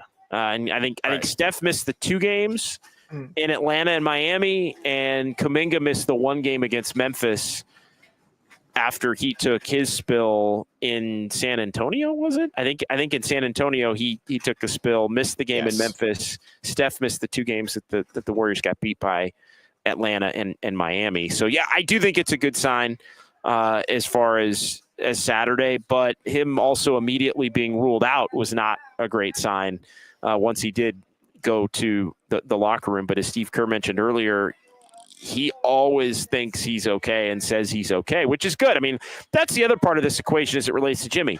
Jimmy is one tough dude. And so he's going to want to get out there and play if he at all can, which I think is something that the Warriors are going to be extremely hopeful for. Let's do a few more here. We'll get to some sounds as well. Where are you, JD? The staff wants to clean up. Yeah, I am obviously at Toyota Center, and yes, they are trying to clean up. Although much better looking studio than what Sacramento gives you. Yes, the cinder blocks of Sacramento. I look like the dungeon, the Sacramento dungeon. There's some bar behind me, some like club level bar, but behind me here. And no, actually, I was not having the Sacramento dungeon, though. That was like where the 3 of us really did our first show as a trio. Yeah, Apollo Crews, the Sacramento janitor's office. Yeah, it could double as the janitor's office. It also could be like the holding cell that they take unruly fans to that have had a little too much to drink or get in a fight, and you gotta go down there and you gotta go down there for the rest of the game, and then they'll let you go. You got a judge down there. You get cited for for I don't know, being too reckless, public intoxication, whatever the heck, and then you get a ticket, you get a desk ticket and get the boot. I think if Tari Eason throws one more towel, I think that's where they should put him. Yeah, that was a tech. Yeah, he would have to go to the Sacramento dungeon. Tari Eason. He would have to go to the Sacramento dungeon for sure with that move. Go ahead, Greg. Jump in. You look like you want to jump in there.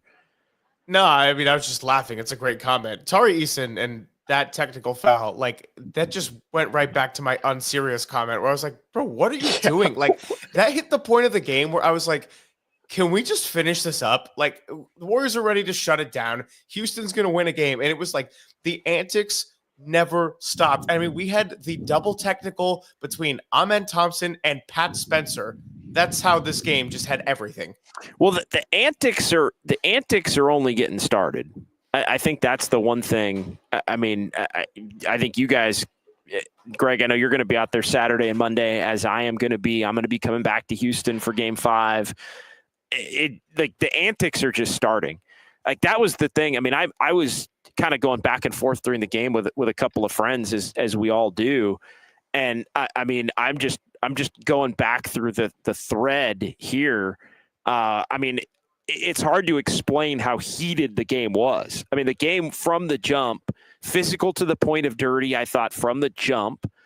You got the Jimmy Butler injury. You've got the officials allowing for the game to get out of control from the jump. There is so much bad blood between these two teams. And, now the teams are getting separated late in the game. You got Tari Eason doing his thing.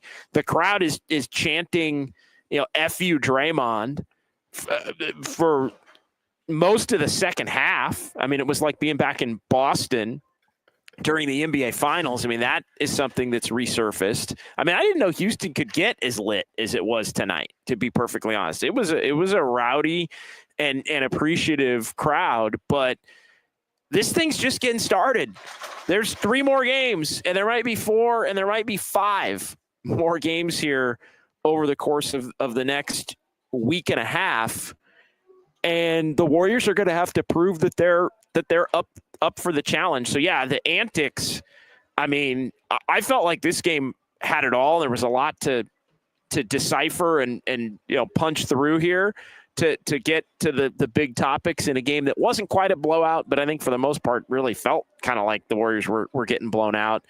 But I don't know. I mean, where do you guys stand in terms of? I think the Warriors for the most part have been composed, but I could sense tonight some frustration really building with Steph and even with Draymond. By the end of the night, Draymond composed Game 1. They were winning in Game 1.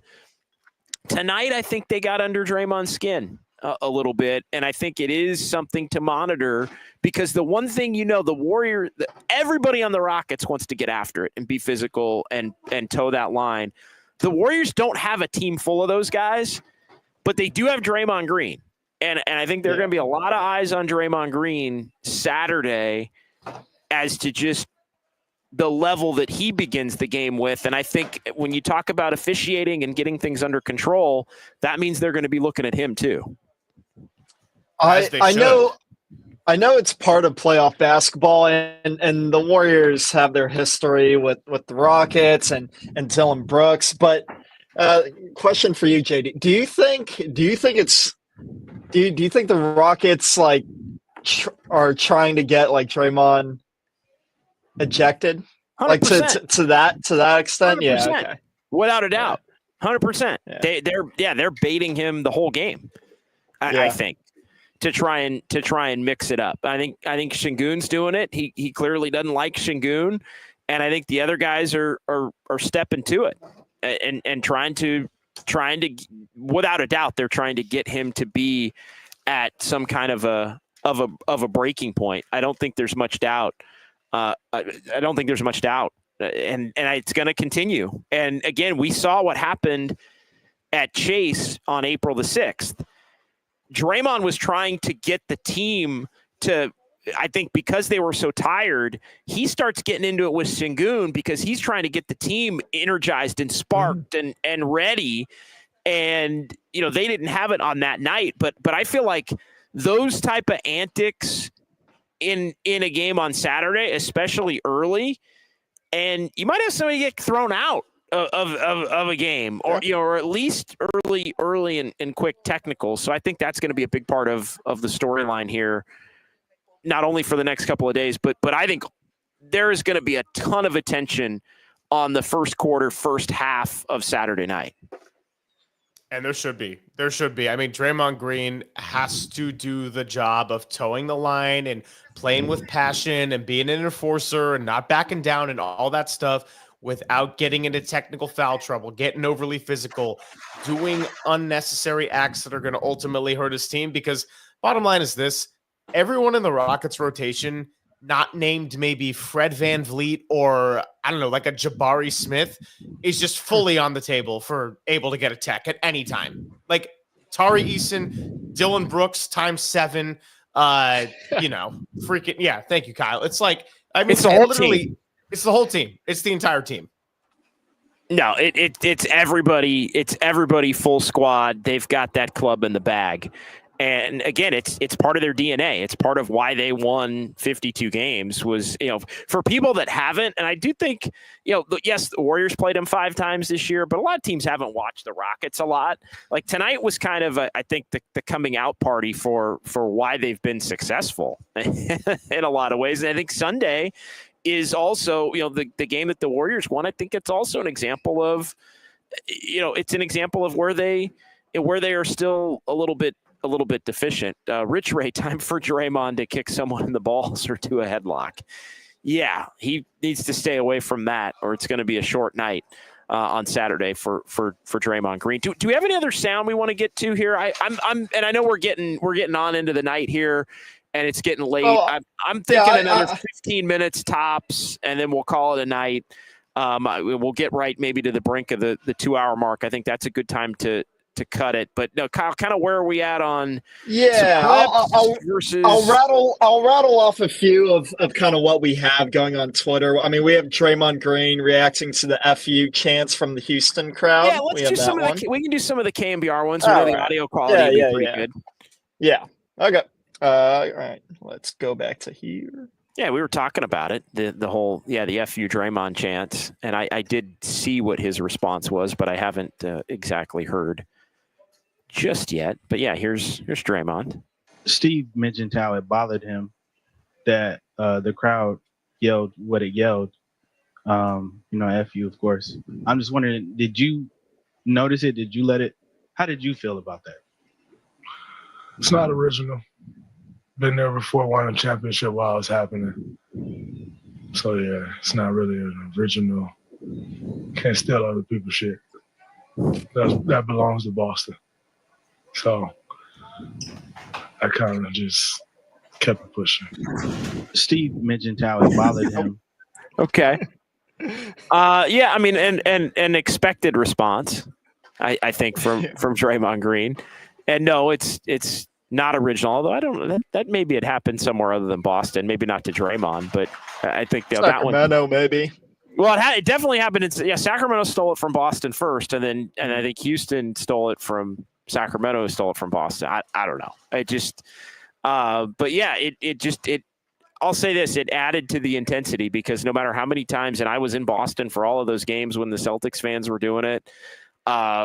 It definitely is jarring. I'll be even though you kind of know it's coming, it is jarring because you don't typically hear that a lot in stadiums and arenas. So again, obviously Draymond's a big boy. He can handle himself in that situation. Jamu 22. I bet you shit like that don't hurt Dre. Probably draws energy from it. Yeah, that would be my thought as well. So yeah, I think but interesting to hear Draymond's take on it. And again, there's going to be a game 5 in this building a week from tonight, which is kind of incredible because it feels like these teams have been playing for a week already, but it's what, day 4, day 5? I don't even know. What day is this? Wednesday, Thursday. I'm on the plane tomorrow. We're doing a draft show. I'm really looking forward to Friday. At this point to kind of rest and recover. No taking any days off, Greg Silver or Greg Papa or Murph. or Copes or like just let's just work Friday. Let's just have everybody work Friday. I plan to do just that. So anyway, am I lost or what's on Friday? Well, Friday's or is my it off. just Friday? Friday's my off day. Finally, Friday's my off day. Friday's my off day unless somebody else can't work. Oh, yeah. I forgot you. Poor guy. Poor JD. No. It's not poor me. It's not poor me at all. I mean, I live for this, but it is. I mean, yeah, it is. It has been. There have been a few extra shifts added, as Greg knows, because I've done one in his place and one with him, and over the last week, which is totally awesome and fine, and I love it, and it's a great time to be alive, and it's a great time to be on, and there's a ton of shit to talk about. But when you're going back and forth halfway across the country and trying to prepare for a lot of different things. Oh yeah, do this 4-hour show, do this 3-hour show. It can add up a little bit. It can throw a little wrench into the preparation time for everything. Well, I mean, just to peel back the curtain for a moment, we had so many moving parts with guests that, in fact, we have 2 of our Tuesday guests joining us tomorrow on a Thursday. Nobody cares about all that. The point is, we were going to have JD. Yeah, we were going to have JD on, and then we had to move that, and I felt terrible. And then I found out shortly after that he was actually going to be doing 3 hours with Derek. So it all kind of worked out in that sense. Yes, which I did not know when you canceled me. It was when you punted on the JD segment. It was like, I don't know, maybe 2 hours later. It was like, yeah, can you do the show? Anyway, we ended up doing the show. Kyle, you want to do another one? You want to do another clip? We'll do some more chat. Well, and I do want to get into a little bit of who played well, who didn't play well, and who are you concerned about from the first 2 games? Kind of setting aside the Jimmy Butler injury, so just kind of keep that in the back of your mind. We'll kind of go around the screen a little bit in terms of just the big takeaways. Jimmy Butler injury aside from the first 2 games. Now that we have a series here that's all knotted up, but let's go ahead and get another clip, Kyle, if you want to. Yeah, let's do it. And yeah, talking point today was Kuminga. So here's Kerr on Kuminga filling in after Jimmy Butler got hurt. Wait, let me add that. Obviously, you've always got to be ready to play, even if you're out of the rotation.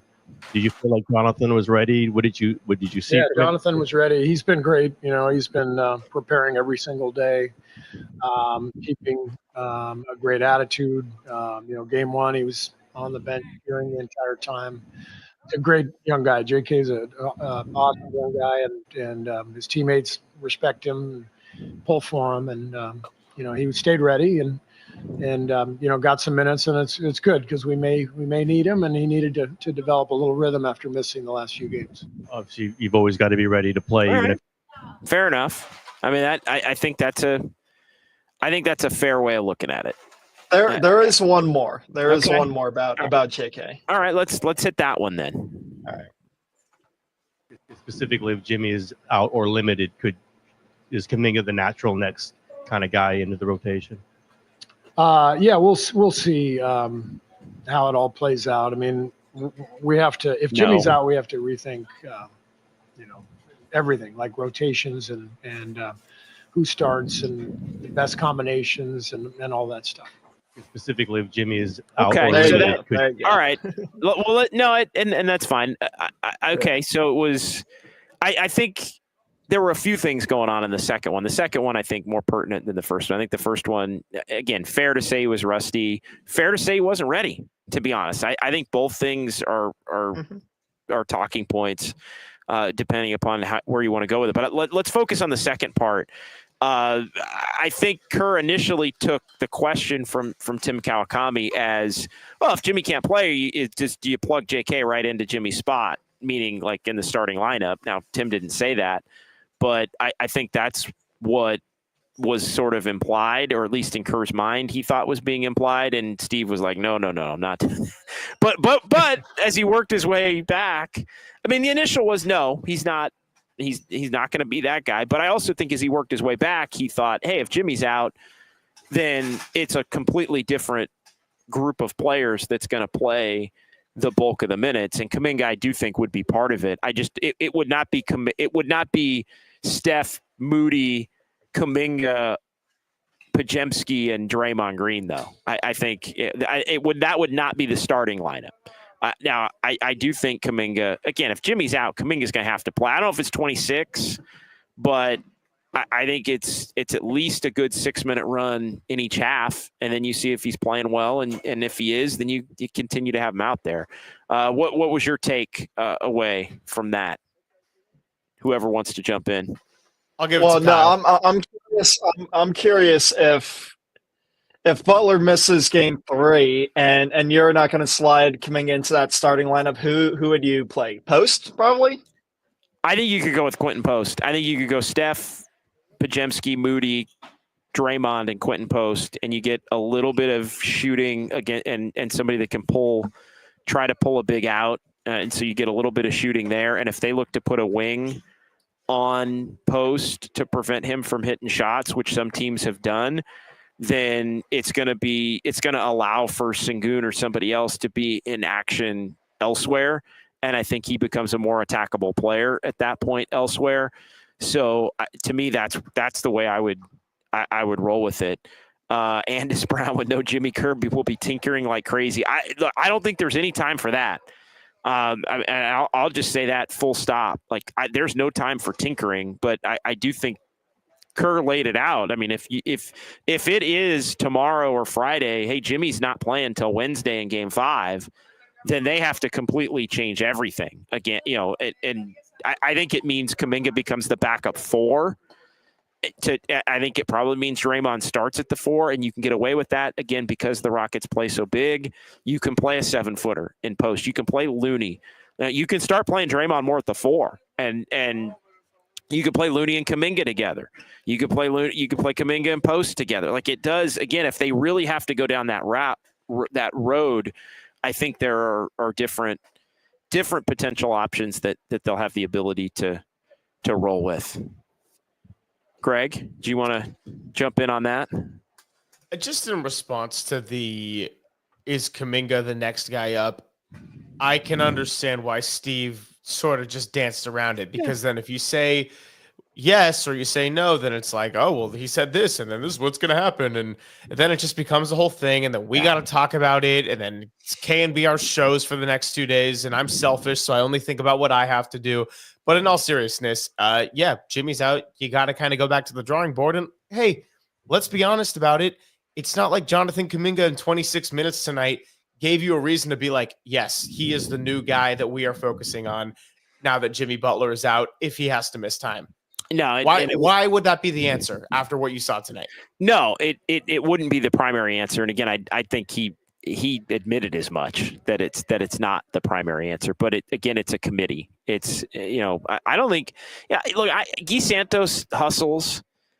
Guy Santos wasn't good tonight. Like Guy Santos was awful tonight. No, he stunk. Like, he was terrible. And it's just, but that's another guy that's part of the group that's going to have to potentially play more. Looney, I think, would end up playing more because Draymond's going to slide to the 4. Post would play more because Draymond's going to slide to the 4. If Jimmy's out, I think that's how you look to divvy it up. And look, just in kind of looking at, independent, and we'll spend the final 7-8 minutes on this, independent of the Jimmy Butler injury, which of course is everything. I mean, what are your guys' biggest concerns been through the first 2 games of the series? Again, we know Jimmy affects everything moving forward, but what do you not like about maybe the way this thing has trended in the first 2 games? I'll go with gotta limit the live ball turnovers, because this is how Houston wins games. This is their best path to go and win the series. Not a great half-court offense. They were terrible in game 1. They have not been good the entire year in that regard. If you give them a chance to get out in transition and the Warriors don't have to set their defense and you don't have Draymond back there directing everything, then that's going to be a problem if you're giving up the ball in that way. We talked to Craig Ackerman on the show today, the television play-by-play voice for the Rockets, and he pointed to 4 categories, and it was second chance points, fast break points, points off of turnovers, and offensive rebounds. And to some extent, all four of those are interconnected. But he essentially said if the Rockets don't win 3 of those 4 categories, they usually lose to other good teams in the NBA. So if the Warriors play into their hands by giving them chances to dominate those categories, it could be a problem. No, I think that's well said. I think the live ball turnovers for sure. It's still the two things that, for me, it's the offensive rebounding, and it's the turnovers, which are an issue. And the Warriors have to figure out ways to alleviate some of the pressure. I just think they're working really hard for everything.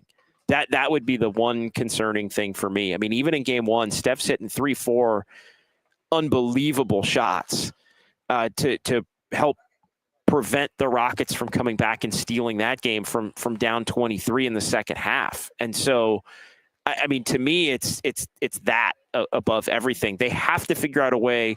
I'm not saying you're going to score 110 or 120 on the Rockets, but I mean, you've scored 95 and 94 in 2 games.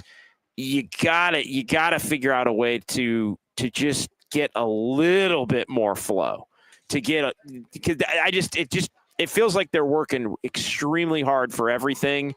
And even when they're hitting, the Rockets are able to kind of say, well, we'll live with that. Like, we're giving our normal defensive effort, and over the long haul, this team's not going to be able to do that for 3 out of the next 5 games. That's their belief. They also have to win the turnover battle and the rebounding battle and all of those things too. But I think for me, I think the Warriors, nothing really changed tonight in terms of my belief that the Warriors can defend the Rockets at a high enough level to win the series. I think they can. I think Jalen Green, I think 8 3-pointers a career high. I mean, he had 38 tonight. Wow. Like Jalen Green was awesome tonight, and he was getting wherever he wanted to be. Like, if the Rockets are going to get that Jalen Green 3 more times, then they got a great shot to win this series. I don't think they will. I think the Warriors have to pay a little bit more attention to Green. I think their game plan against him backfired in the sense that he hit the shots that they're comfortable with him taking. He hit the tip your cap shots tonight, really 8 of them. Now there's another night he might be 3 for 18, and the Warriors, at that point have a chance to win the game. So I think that would be the thing for me, is the defensive confidence on the Warriors side of things remains. The turnovers and the rebounding thing kind of is what it is. But I think the Warriors, and from talking to a few people being in Houston, I got the impression that the Warriors really felt, and maybe it would have played out if Jimmy had not gotten hurt tonight, and we would have seen it as the game went on, and because the game never really settled. The game 1 settled, and then the Warriors, it was a basketball game to your point, Greg, and then the Warriors got the big lead, and then they were able to hang on, but that was all just normal basketball game stuff. It never really got to that point tonight. But from talking to people here, the sense I got was that the Warriors are really confident in their ability to use some of the ways that Steph has been defended to get other people involved, and get other people involved going to the basket for easy ones and kick out threes, and really trying to almost get that Rockets defense to be, moving around and out of position. And that we haven't really seen at all. We didn't see it in the first game. I think we thought, because of the way Steph was defended and the way Steph performed, that we were going to see more of it tonight. We didn't get a chance to see it a lot tonight because Jimmy was out, but we haven't seen it. And so the offense has got to get better somehow, some way. Because I do think the defense is going to be doing enough. There was one clip I wanted to play here, and then we'll get some final thoughts, and then we'll wrap it here at the 2-hour mark. Kyle, do we have the Steph? I think it was on the KNBR feed. It was all Steph right on Kuminga, which was take. Yeah, it was Steph on. It's a good clip. I see it. Yeah, it's a really good clip. All right, here we go. So yeah, here's Steph on Jonathan Kuminga coming up here.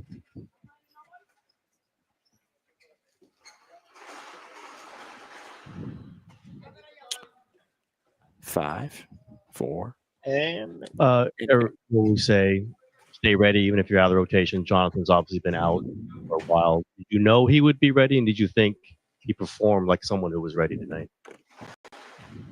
I thought he played aggressive. I know he probably wants to play better and, knock the rust off. But as soon as Jimmy went down, I actually saw him on the bench and gave him a little love and knew he was going to get his number called pretty quickly.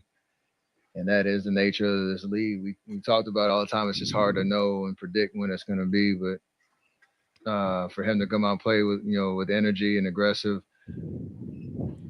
with aggressiveness and just understand he can impact the game and he's going to have a huge part in what we do.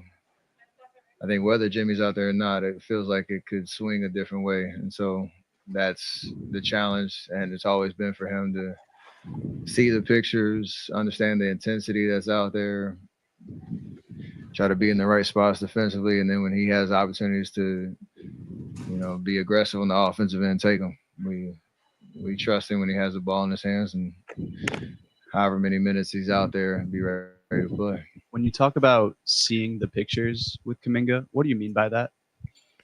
Understanding where help side defense is, where your driving angles are, and not driving into a crowd. If you're open, shoot it. All the decisions that you make pretty quickly. I think when we're at our best as a team, not just him, when we're at our best as a team, either me or Jimmy creates an advantage. We swing the ball, the ball starts hopping. You either get somebody at the basket, you get a clean look from three. You create closeouts that are really hard for teams to have to guard consistently. And just understanding where your spots are, being aggressive in those opportunities. All right, so really good answer from Steph Curry there on Kaminga. It's the picture. It's the decision making quickly. It's the half a second or less. 0.5 basketball. You either know the play and where to attack and go and drive, or you keep the ball moving in an attempt to get it back, or you keep it moving and you go set a screen. Like and tonight it was really apparent live in the building. I think everybody could see it on TV too. It was just he looked like a guy that hadn't been out there in a while, and things that would take him many games to get into a rhythm to see, he was not seeing, and he holds it. And like there are times where there are plays he messes up the timing of the play because he just holds the ball and guys are crossing and then it's all jacked up. And then because there's nowhere really to go with it because the timing of where the pass should have gone is over, there's really nothing left for him to do other than try to create for himself. And then the defense knows you're going to create for yourself at that point because they've got the play, busted up. And then it becomes harder to go get your own. So, I think, that's the long and the short of that answer. But the problem is even on his best days, he doesn't always do those things well. And now he hasn't played in a while and maybe he's a little bit frustrated and the Warriors are really dependent on needing him suddenly when they basically had made the point that they weren't going to need him. So it's a lot to kind of get back into the swing in a short period of time. Yeah, no, I think it's well said by you. And we'll see how this rotation ends up playing out on Saturday and possibly on Wednesday. But the big news that everyone's going to be waiting on is what happens with Jimmy Butler. Is he going to miss any time? And if so, how much? Yeah, that is what is going to be. And we'll find out. It sounds like he's headed back to the Bay tonight. And then the Warriors headed back to the Bay tomorrow, and I would expect an update at some point tomorrow as it relates to Jimmy Butler and his status. And the Warriors are really going to have to hope that he's available ASAP, whether that is Saturday or whether that winds up being on Monday. I feel personally at the latest. So, all right, let's call it a night on that note. Great stuff, guys. I really appreciate it. Kind of our trial and error period for our post-game YouTube onlys. We do not have another one quite necessary yet. We have to get to a game 6 to make it necessary. Well, that one would be over at Harmonic in Thrive City after the Warriors and Rockets a week from Friday. But coming up Saturday, we're back on the radio and we're back on YouTube and Twitch and everything from Harmonic Brewing in Thrive City. Greg's going to stop by Saturday and Monday. We'll have Kyle back in studio, and then we'll reconvene then with the Warriors trying to make the most of the home court advantage that they did steal by winning the game here in Houston on Sunday night. So for Kyle and Greg, I'm JD. Thank you to everyone in the chat. And real quick, before we go, I got to let it. We do have a show close. We do have a show close. Oh, sorry. No. We do have a show close, but I also have to, and you guys know this, but I want to bring to the chat here. Gene may have already fallen asleep, but our buddy Gene McIntyre, regular YouTube chat member, I love meeting everybody. And Gene reached out, lives in Houston, and he watches and is in the chat late at night, obviously 2 hours later for a lot of the games at we're getting on at 11:30 or midnight. So he says sometimes, like so many others, we put him to sleep, or I specifically put him to sleep out here. But I got a chance to meet Gene, and we chatted for about a half hour in Houston. He wasn't coming to the game tonight, but it was just a great conversation. And again, I love our regulars in the chat, and obviously we're growing with the success of this team here in the last few months. And it was just wonderful to meet Gene and put a face to the name and to chop it up with him for a little bit on the JD IG. I posted the picture. I probably should have posted it on Twitter. We could have brought it up here, but it was fun to see Gene and just chat. So wanted to give him a shout out. If he did fall asleep, he likes to watch it back the next day. So I got your shout out, Gene, at the very end. So yeah, definitely appreciate Gene for reaching out. All right, that'll do it for real this time. Greg and Kyle, we'll talk to you Saturday night at Harmonic. Dubs OT with JD, KNBR, the sports leader. Hit that close. Dickinson. No, God! No, God, please, no! No! Big audio quality show. You are a sicko, and I appreciate you for it because I'm a sicko. I just know they kicked our ass tonight. No class, no balls. Everything's gonna be all right. John Dickinson. No!